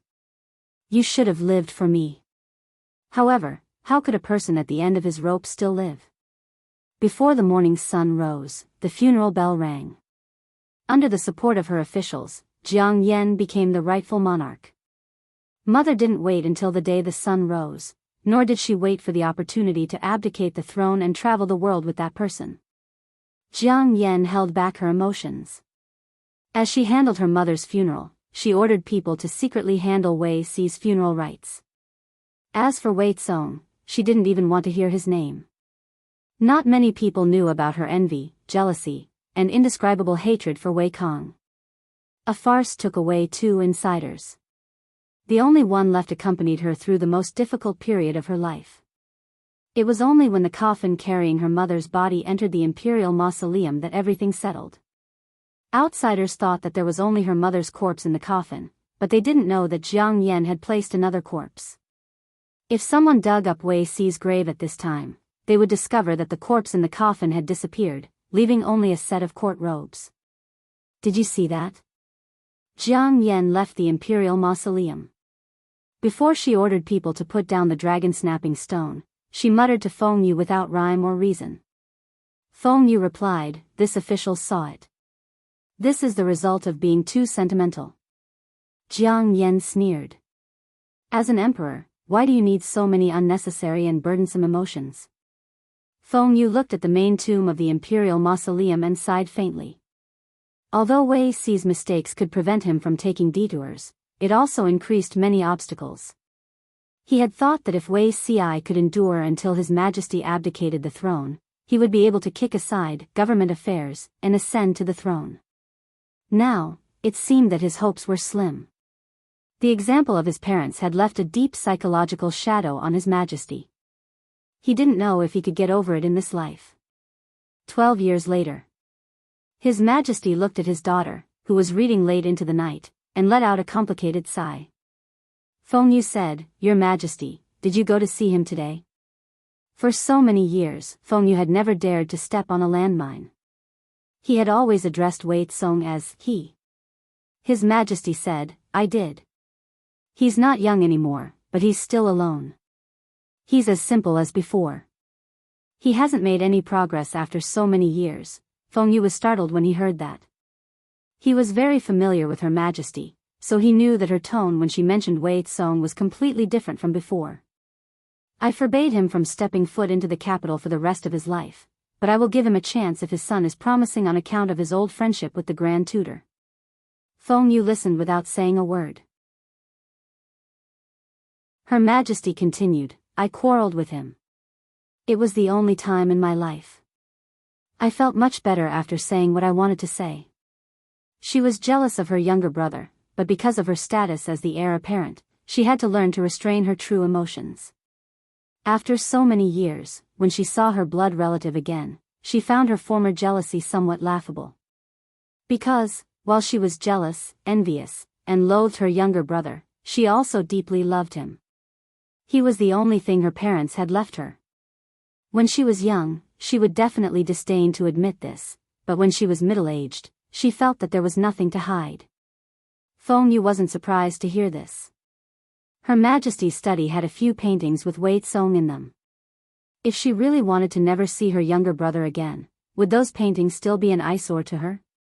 Another 14 years later, Jiang Yan abdicated the throne. Feng Yu said ruefully, "It wasn't easy, but I've finally made it." Jiang Yan had been on the throne for a few years longer than the former emperor. When she abdicated, she was healthy and without any illness. Qiao Zhongwu had long changed his appearance. When he first came to Jiangnan, he heard that a famous painter of the Jiang dynasty lived in seclusion there. Jiang Yan and Feng Yu glanced at him from afar. Wei Tsong had inherited the Grand Tutor's appearance and temperament. From afar, it was as if that person had been reborn. "Your Majesty isn't going over?" Wei Tsong had traveled the mountains and seas with his wife, never knowing that someone sent by his sister was secretly guarding and protecting them. Jiang Yan retracted her gaze and indifferently turned around. "I don't want to see him." She had said that she wouldn't see him again in this life. She wouldn't easily break her promise. She was indeed relieved, but she didn't know how to interact and talk with her younger brother. After thinking about it, she felt that it wasn't good. Genius 1 second to remember this website's address.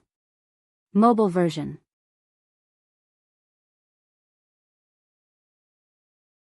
Chapter 1859. The imperial censors of the Jiang dynasty were a very strange group. From the emperor to the officials and even the commoners, there was almost nothing they did not dare to offend. They dared to offend the Grand Secretary of the Jiang dynasty and the Grand Marshal who controlled millions of troops. They offended the heavens, the earth, and the air. If they were really provoked, they would even dare to remonstrate to death. They were probably the least afraid of death in the Jiang dynasty and could even take pride in remonstrating to death. However, the politics were clear and the emperor did not give them a chance. Because they were born in the year of the crab, they were the typical type of people who walked sideways, so they were not very popular. However, there was a saying that even a homebody had 3 friends. These imperial censors naturally had their own friends and social circle. A certain imperial censor was squatting at home writing a memorial to the throne. He was currently polishing the content. He wanted to use the simplest language to explain the whole thing clearly. It could not be helped. It was not easy to be an imperial censor these days. A while ago, the picky emperor criticized them for wasting words. Not only the imperial censor, but the memorials and secret memorials of other local officials were also criticized by the emperor and publicly sentenced. That local official probably wanted to show his existence to the emperor and sent 2 or 3 memorials to pay respects in a month. January, how are you, Your Majesty? It is snowing here. Today, I ate 3 more bowls of rice for the auspicious snow and a good harvest. You should eat more too. February, how are you, Your Majesty? In a few days, it will be Your Majesty's birthday. Your subject will kowtow in the direction of the capital, wishing Your Majesty a long life and a happy birthday every year. March, how are you, Your Majesty? The flowers here are blooming. I found one while walking today and broke it to send it to you. April, how are you, Your Majesty? Spring plowing is over and summer planting is about to begin. I am working hard for the people today. October, how are you, Your Majesty? Today, I saw a good harvest and ate 2 more bowls of rice. The rice is very fragrant. Do you want to mail 2 caddies to you? November, how are you, Your Majesty? Are you there? After summarizing the performance this year, I found that the lives of the people in the county have improved a lot. December, how are you, Your Majesty? The new year is coming. How are you, Your Majesty? I have been working hard for the people for the past 2 days and caught a cold and fell sick. This was a rather cute memorial. Although it was a lot of nonsense and was suspected of acting cute, there was at least a little bit of substance. Some were simply, Magistrate, hello, Your Majesty, are you there? Your Majesty, yes, what's the matter? Magistrate, hello, Your Majesty, are you there? His Majesty. Your Majesty, I'm here, what's the matter? Magistrate, hello, Your Majesty, are you there? His Majesty, speak if you have something to say. What's the point of always asking if I'm here or not? Whether it was those who acted cute or boasted, or those who played the recorder, they were all pulled out by His Majesty for a long time, which resulted in an increase in the workload of the imperial censors. Not only did they have to pay attention to the officials and monitor the emperor, but they also had to describe the movements they discovered in simple and straightforward terms. However, this was the pleasure of the imperial censor. There was no need for outsiders to know. As he was writing, the housekeeper outside said that a friend he hadn't seen for a long time had come to visit. The imperial censor happily put down his brush and went to receive his friend. Before he entered the main hall, he heard his friend covering his face and sobbing. He hurriedly asked, "What's going on?" The imperial censor's friend was also an official, but he was a low-ranking official. His friend cried, "It's so hard." Fu Jingtu took advantage of his power to commit murder. There is no justice in broad daylight. Imperial censor. Fu Jingtu. Wasn't he the Grand Marshal who was greatly favored by His Majesty and the leader of the generals? He was a ruthless man. Did he beat me up? His friend cried and nodded. His whole face was bruised and bruised. It was a miserable sight. The imperial censor said angrily, "This Fu Jingtu." His friend came to find him in the hope that he could use his power to report this matter to His Majesty and the heavens. And the imperial censor did so. This was the capital, not the border, and not Fu Wang's military camp. He couldn't do as he pleased under the emperor's feet. Little did he know that Fu Wang didn't hide the fact that he had committed murder. He had done it openly and brought his children to the imperial censor's door. Fu Wang beat up the old, and his children beat up the young. The next day, the imperial censor who had called Fu Wang had a tacit understanding. However, Fu Wang wasn't afraid at all. He looked as if he had hit the right person. He really didn't think that he had hit the wrong person. Even when Huijun asked him to keep the peace, he didn't give in. It was rare for him to take a tough stance. Huijun smiled bitterly. "General, why are you doing this? There's no need to offend so many imperial censors just for me." Fu Wang said fiercely with a straight face, "You're a woman. Just listen." Huijun glanced at him fiercely. Fu Wang immediately cowered. "Madam, you don't know. This is called teaching by example." He was teaching his child what to do and what not to do. This was what an alpha wolf should do. Huijun sighed. But I don't care anymore. General, the story had to start from the birth of the twins. The son was called Fu Xian and the daughter was called Fu Zhen. This pair of twins was a tyrant among their peers. They took after their mother in looks, but their father in height. They were always a head taller than their peers. The son was not of age yet, but he was taller and more muscular than many of his uncles. He was handsome and elegant, and his eyes carried a romantic charm. The daughter was tall and well-proportioned, and her looks were the best among her peers. Their father was very protective of his shortcomings, and the uncles doted on them. Not only that, the old master of the Liyun family, Xie Qian, also favored Fu Zhen and was very close to the children of the Liyun family. With such conditions, who dared to provoke them? But it did not mean that they were not wronged. 2 days ago, there was a rumor that Hui Jun had been a prostitute at a young age. Some youths who could not stand the sight of the twins deliberately provoked them. Although the provocation was subtle, the humiliation was not lacking. They asked which benefactor Fu Zhen and Fu Xian's father was. This question almost made them explode. Fu Xian's personality was like Huijuan's, gentle and honest. Fu Zhen was strong, but she was still a girl who had just reached marriageable age. When a pervert asked her if she would inherit her mother's business in the future, and even said that he wanted to be a guest in her tent, Fu Zhen was so angry that her eyes turned red. The two of them got into a conflict with the other party, but the other party brought many thugs and they could not gain any advantage. Fu Wang returned from the military camp and saw his daughter's grievance and son's humiliated expression. He could not help but ask in detail. The moment he asked, he exploded. King old man.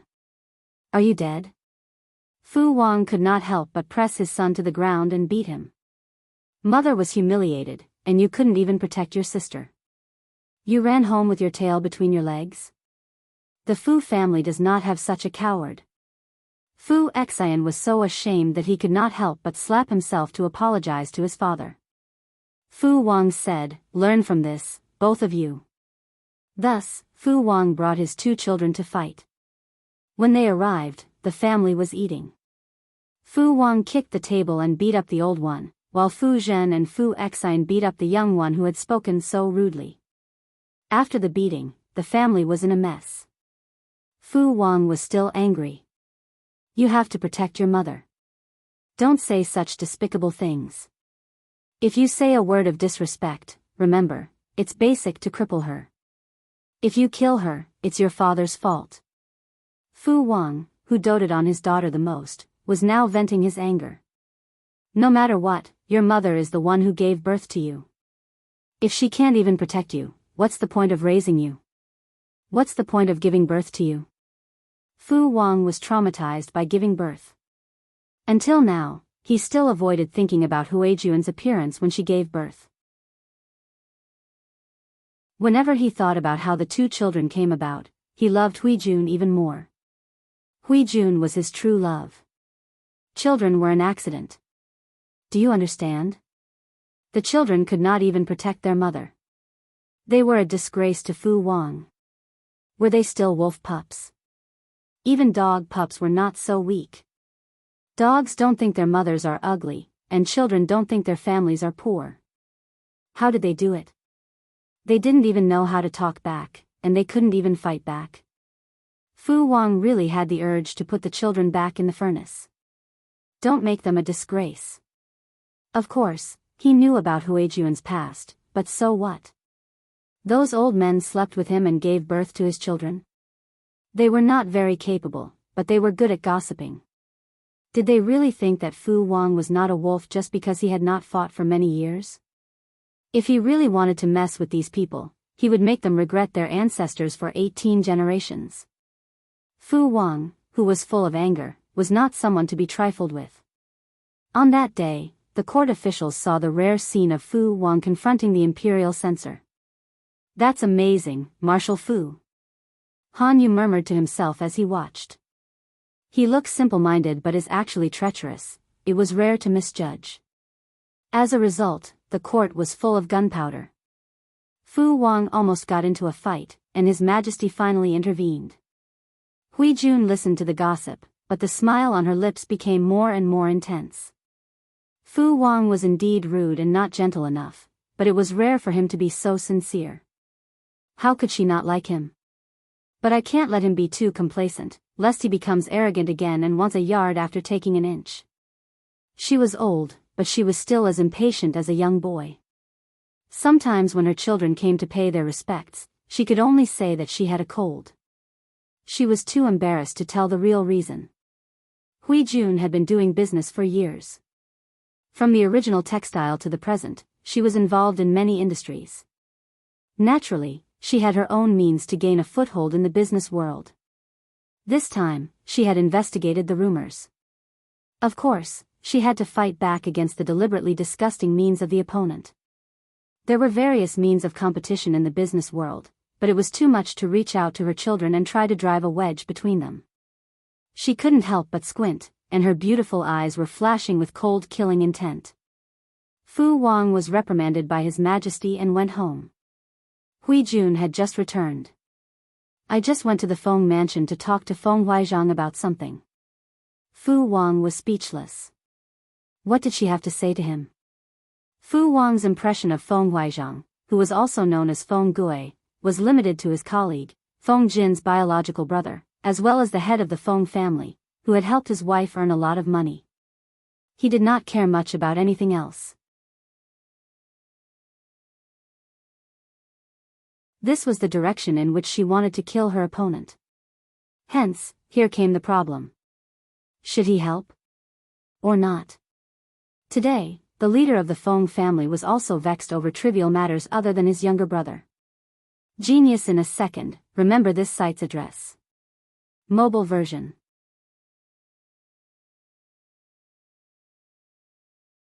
Chapter 1860. The Great Empress's Guide to Live Streaming. Please wait a moment. After the content has been updated, please refresh the page to receive the latest update.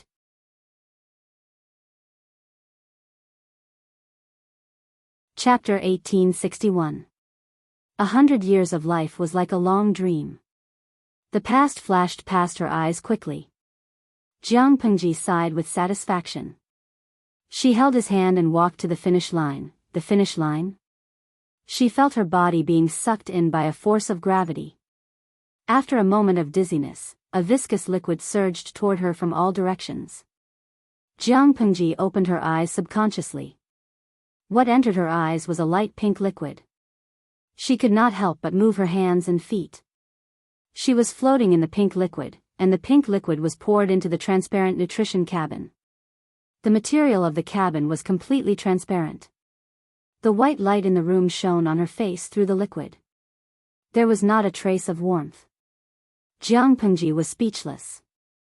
She controlled her right hand and stretched it in front of her eyes. Her fingers fiddled with the pink liquid. Her skin felt very sensitive. Jiang Pengji not only saw her fingers, but also her long red hair that was floating in all directions. She turned her eyes and found dozens of strange antennae connected to her skin. There was something wriggling in the thin tubes. Probably because she had stayed in ancient times for too long, when she lifted her feet and saw her bare legs, the first thought that came to her mind was that some bastard had taken off her clothes. Jiang Pengji turned around in the liquid. Her toes moved slightly, and her whole body swam forward. Her body was full of strength that she had not felt for a long time. Every inch of muscle and every cell was young and energetic. She raised her hand and put her 5 fingers on the transparent cabin. She did not feel the expected coldness. Instead, it was warm and delicate, like human skin. Jiang Pengji could not help but bend her fingers and knock. She did not use much strength, but the cabin actually sounded a red alarm. Jiang Pengji was speechless. She looked at the red light in the room, which was squeaking, in surprise, until a transparent screen appeared in front of her. You just woke up and you are so energetic. It seems that you have recovered well. An unfamiliar red-haired man appeared on the screen. He had a high nose and deep eyes. His eyes were crimson, and he looked very exotic. Jiang Pengji blinked her eyes and opened her mouth to form 2 words. Sky brain? The man laughed. It seems that you have not completely forgotten your identity. I thought that you would need some time to recuperate after going through a long time travel. You can still recognize people, which means that you have maintained your state well. It is not a big problem. Jiang Pengji looked at the man without saying anything. At this moment, the door of the laboratory opened automatically, and a few men and women in white coats walked in. One of them pressed the switch on the cabin. The antennae that were originally connected to Jiang Pengji's skin shrunk. Jiang Pengji did not feel any change. In the next second, the pink liquid in the cabin trembled slightly, and the liquid level slowly dropped. As the liquid descended and disappeared, Jiang Pengji, who was floating in the liquid, changed from floating to standing. With a ding, the cabin door opened. Jiang Pengji coughed and wiped the liquid off her face. I say. To these people, Jiang Pengji had only slept for a few months or a year or two, but Jiang Pengji's soul had truly experienced more than 100 years.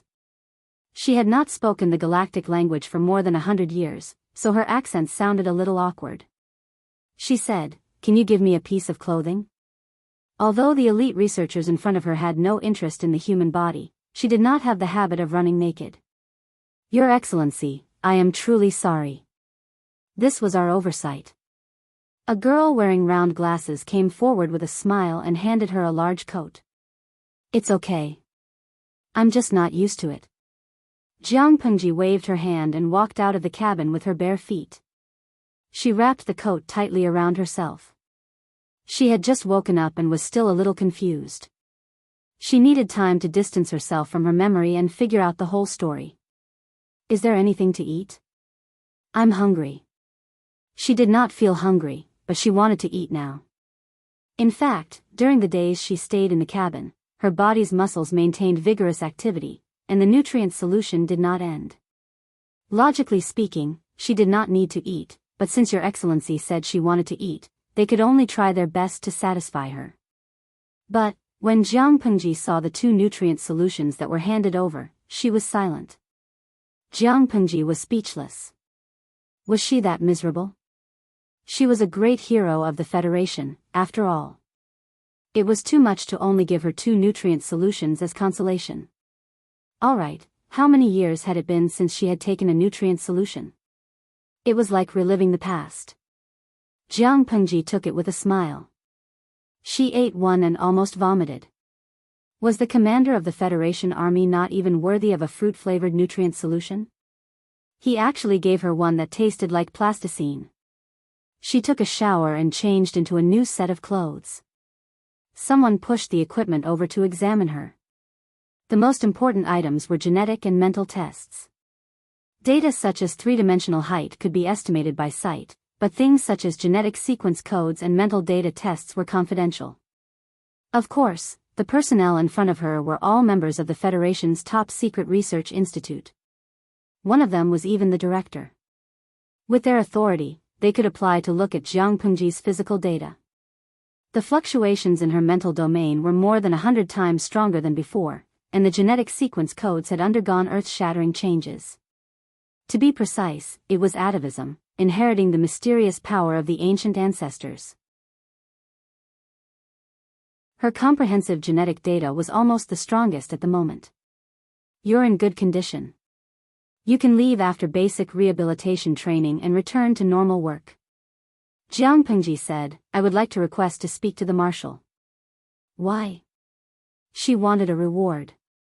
She, Jiang Pengji, never suffered losses. It was not too much for her to ask for a personal reward after helping the Federation overcome a huge crisis and avoid destruction, right? It was indeed not too much. The marshal was not at all surprised by Jiang Pengji's communication request. Before Jiang Pengji applied for communication, the current Sky Brain was talking to him.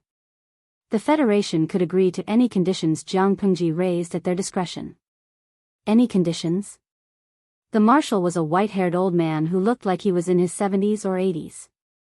In fact, according to the current technological means of the Federation, it was not difficult to maintain a person's appearance in the prime of his life. Jiang Pengji had seen images of the marshal when he was young. His appearance was okay.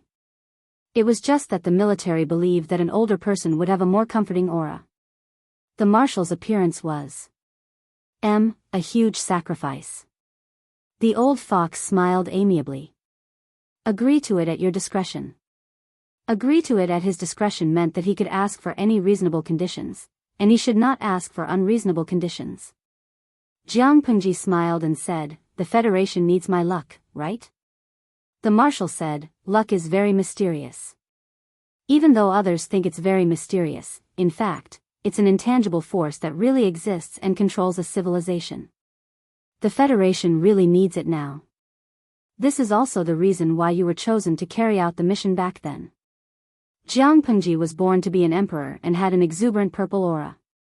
Her spiritual domain was different from everyone else's.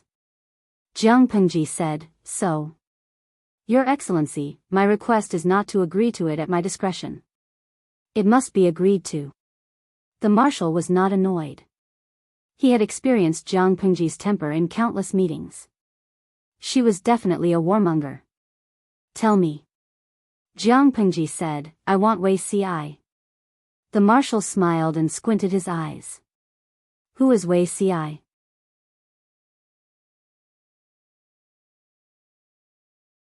Chapter 1862. Who was Wei Ci? That was a good question. Of course, he was the man she had slept with for 2 lifetimes. Jiang Pengji usually spoke without restraint. She had been the emperor for 2 lifetimes, so she wanted to say whatever she wanted. But she swallowed the words that were in her throat. It was not that the marshal was too old to listen to such words. She was just worried that Wei Ci would throw a tantrum if he found out. "He's the man I like." Out of these concerns, Jiang Pengji changed the words that were on the tip of her tongue. She said confidently, "Don't you think that I have everything except for this person? As the only leader of the 10 armies who wants to be single, I believe that I can establish the values of marriage for the new generation of young people and save the pitiful marriage rate of the human federation." As a winner in life, she naturally had to crush others in all aspects, such as getting single.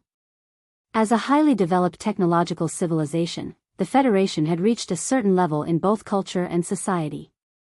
The Federation had a minimum salary limit and provided social pension subsidies for citizens who reached a certain age. Without the burden of childbirth, pension, or even livelihood, they wouldn't starve to death even if they didn't go out to work.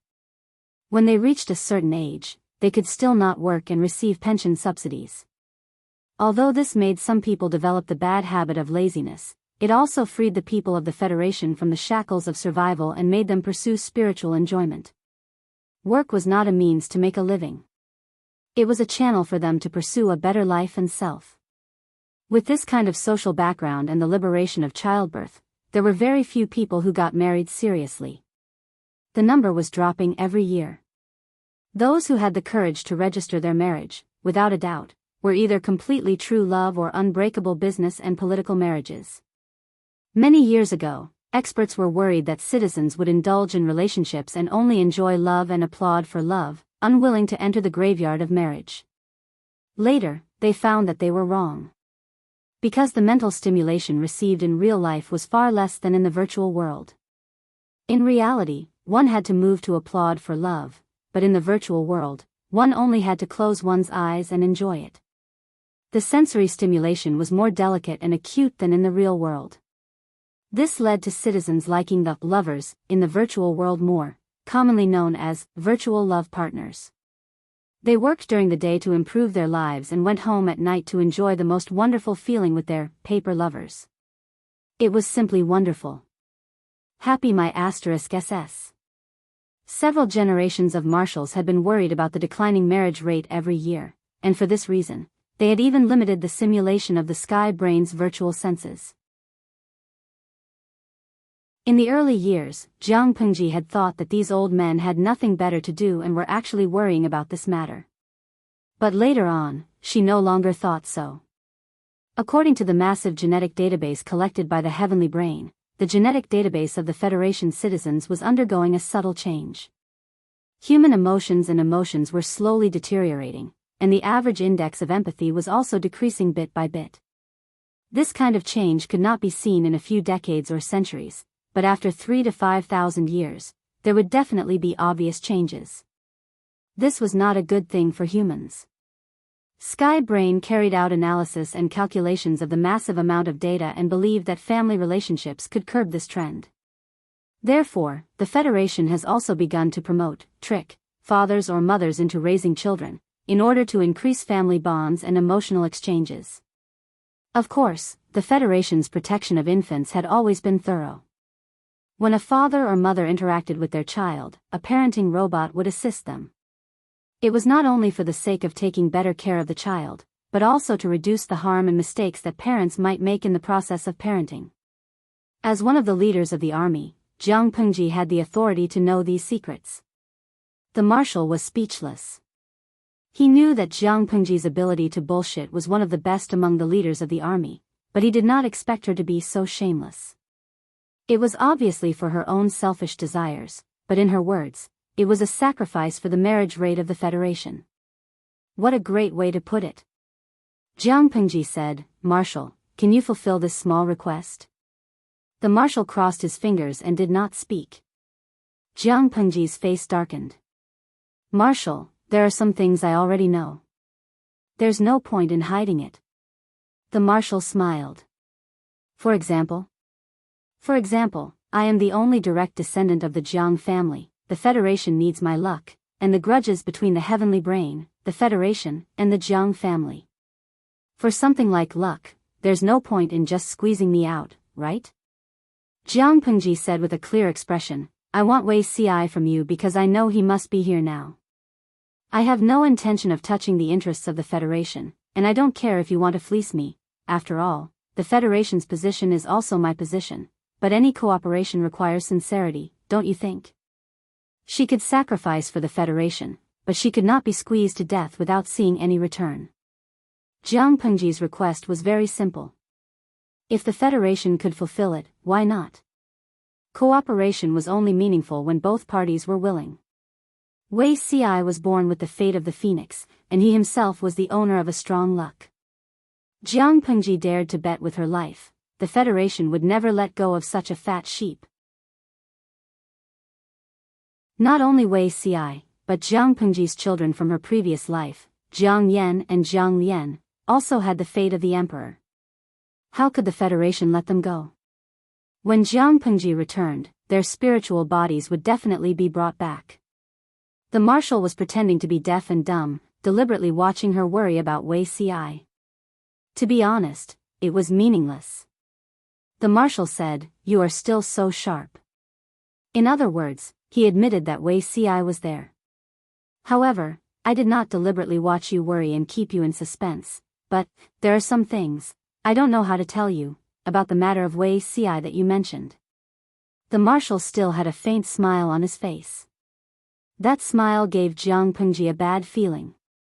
Her eyebrows suddenly jumped, and she secretly clenched her fists. "Marshal, please speak." The marshal said, "Do you know about congenital mental retardation?" Jiang Pengji, actually, in order to maintain the reproduction of the population, the Federation has been using artificial methods to interfere with reproduction. The marshal sighed. This method has been used for thousands of years, and it has become more and more perfect, but there are always exceptions. Natural reproduction will give birth to children with defective genes. Artificial methods can screen embryos with defective genes, but there is no guarantee that the embryos will be fine after birth. But according to the Federation's laws, children who mature and leave the artificial breeding cage have their own human rights, and no one can forcibly take them away. These children will be handed over to a specialized robot organization to take care of until they die of natural causes and reach the end of their lives. But life is not without miracles. Jiang Pengji nodded. What does this have to do with Wei Ci?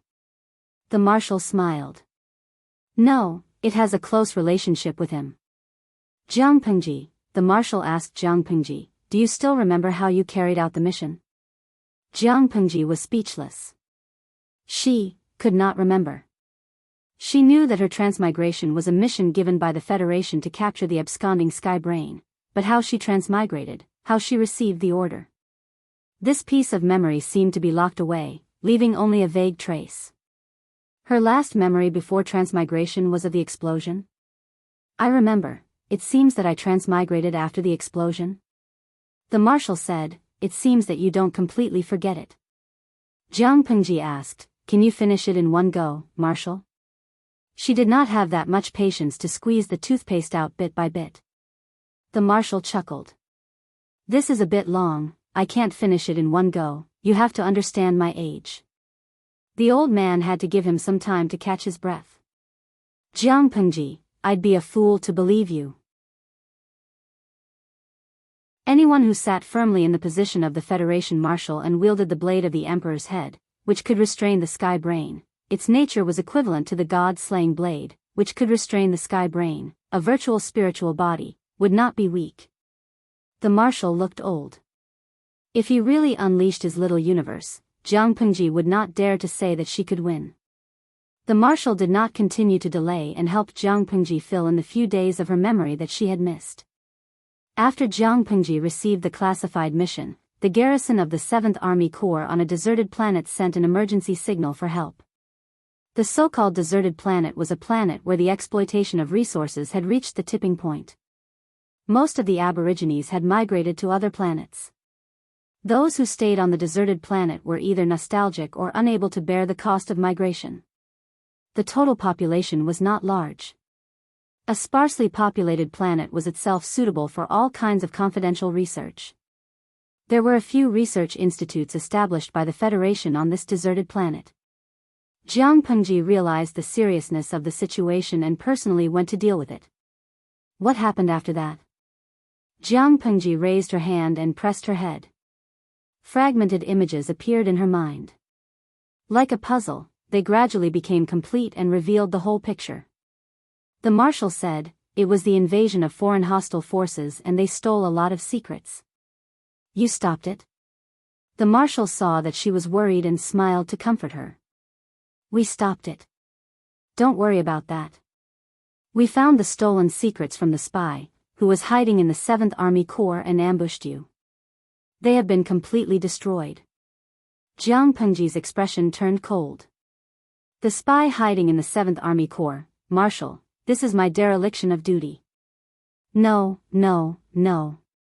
If you really want to talk about dereliction of duty, it can be traced back to your predecessor. We can't guess the malice of the absconding Sky Brain towards the Federation. Its behavior can even be regarded as deranged.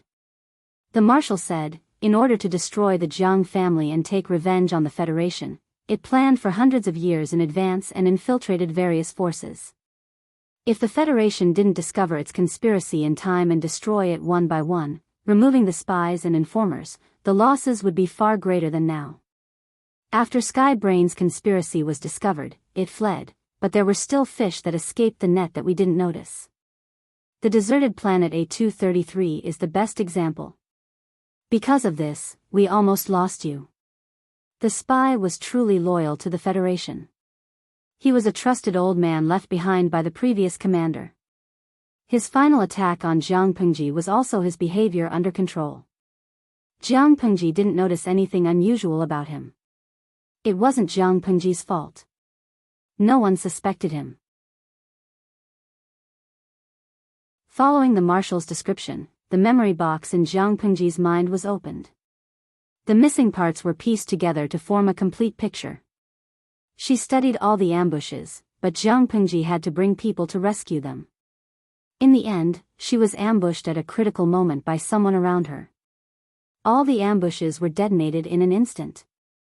With the power of the explosion at that time, it was enough to engulf an area with a radius of more than 1,000 miles and blast a huge pit. Regardless of anything else, more than 1,000 people in the research institute were dead. Jiang Pengji had brought all the equipment on her in order to rescue them. She could have left the center of the explosion in an instant and saved her life, but she chose the research institute. In other words, I should have died. But she was still alive. Jiang Pengji looked at her hands. They didn't look like they were regenerated in a short period of time. The Marshal said, theoretically, that should be the case. If her spiritual body still existed, even if her body was destroyed, Jiang Pengji could still be saved. The problem was that in order to protect the research institute, she activated the extreme spiritual realm and moved the explosion to a relatively safe place in the deep sea through the space displacement device she carried with her. Her body wasn't much of a problem, but her spiritual body suffered an almost destructive blow. But I'm still alive. Moreover, I carried out the classified mission that the Federation gave me. The Marshal said, "This will change the topic to congenital mental retardation just now." Jiang Pengji was speechless. What did this have to do with congenital mental retardation? Life and miracles. When these two things collide, it will produce wonderful changes that humans can't even imagine. The Wei CI you mentioned should be a special subject of investigation by the Research Institute. The Marshal showed Jiang Pengji a set of information. Jiang Pengji skimmed through it briefly and was silent.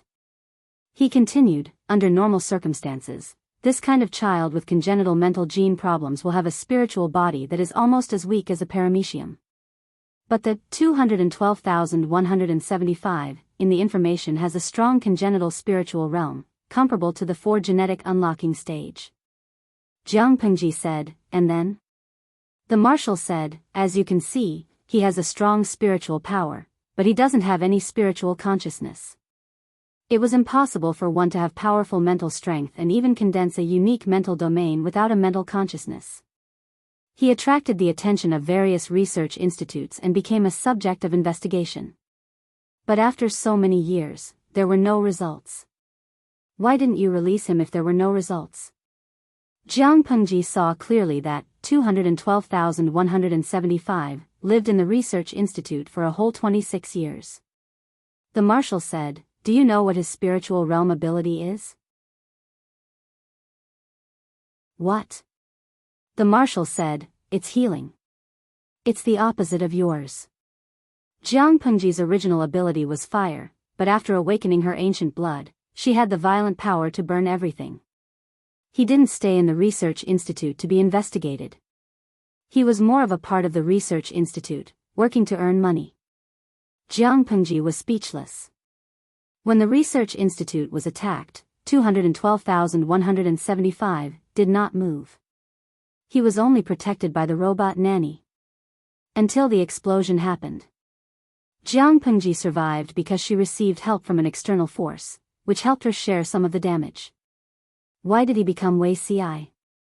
The Marshal said, "You have to know that his control of the spiritual realm is based on instinct. He can't be compared to you. It's like a child who has great strength but can't use it to its full effect." He also suffered a great mental impact. Time was tight. Coupled with the request of the entire Research Institute, we put your spirit and his into the mission coordinates together. Originally, we hoped that he could be reborn in another world. It was a reward for a hero, but we didn't expect him to develop self-awareness. The Marshal said, "When you completed the first stage of the mission, we wanted to extradite him back, but his spiritual body developed a strong resistance. Instead, he entered the second stage of the mission with you. I have to say, fate is amazing, isn't it?" The Marshal said with a smile, "Fate is indeed amazing." According to the information sent back by the original Research Institute, this 212175, or Wei Ci, does not have any spiritual consciousness and is unable to sense the outside world. However, he unexpectedly likes your image. After that, we dug deeper into him and found that the fate between you and him seems to be far more than that. Jiang Pengji asked, "There are other inside stories?" The Marshal said, "You've carried out many missions during the years you were a genetic warrior. I'm afraid you don't even remember many things. But the video record is eternal. After Sky Brain helped analyze it, we found a very interesting video." Jiang Pengji received the record sent by the Marshal. The corresponding memory appeared in her mind. This is, Jiang Pengji's eyes showed some shock. She had been ruthlessly betrayed. The person who betrayed her was a comrade she met in the genetic warrior training camp. He was a traitor who betrayed the Federation's important secrets for his own selfish desires. Because of the leak of secrets, the front line collapsed. Jiang Pengji entrusted her back to him, but he almost caused her to lose her life. The traitor even framed Jiang Pengji and made her the scapegoat. The Federation issued an arrest warrant. Jiang Pengji was unwilling to resign herself to death, so she used force to break out of the encirclement and escape. She crossed several planets and persevered to kill the traitor. She wanted to give an explanation to the soldiers who died in vain and prove her innocence. She killed the traitor before he boarded the spaceship outside of the country. She conveniently obtained important evidence to prove her innocence. Although she proved her innocence, because she resisted arrest and killed her comrade. No one could deprive a traitor of her life before the authorities officially convicted her.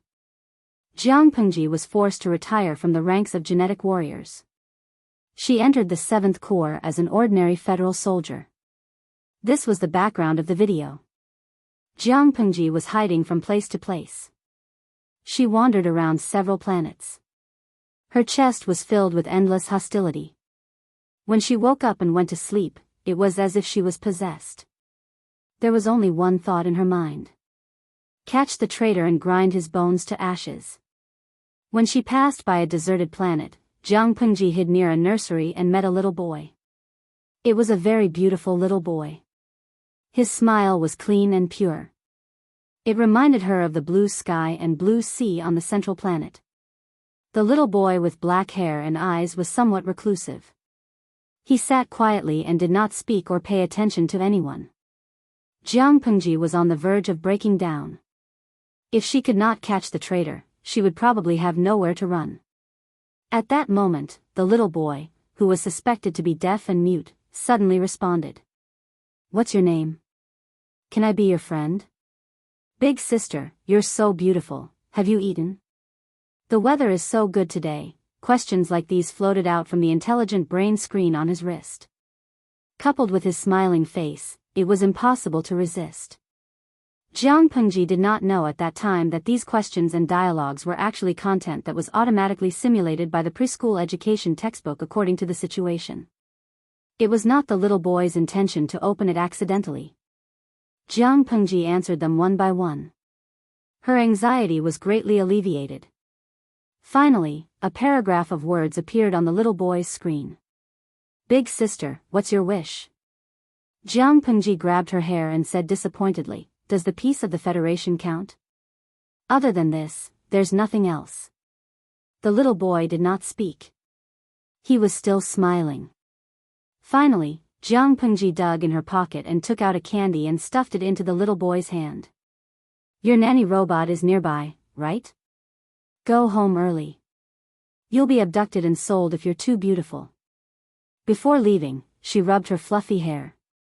Jiang Pengji put on her hood to hide her figure and disappeared. After a few minutes, the nanny robot appeared.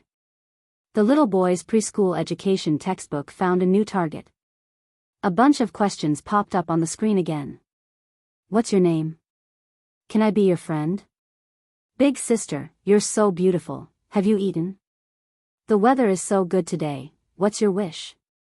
Jiang Pengji was speechless. "There's something I have to remind you of. There is something that this old man has to remind you of." Jiang Pengji was speechless. The marshal said with a smile, "This is a minor. Even now, she is only 28 years old. Do you understand?" Jiang Pengji was speechless. Please remember the domain name of this book. Jiutian Shenhuang mobile version. You're tuning into the Romantic Tales YouTube channel. Don't forget to subscribe and join us on this journey to catch the most captivating stories.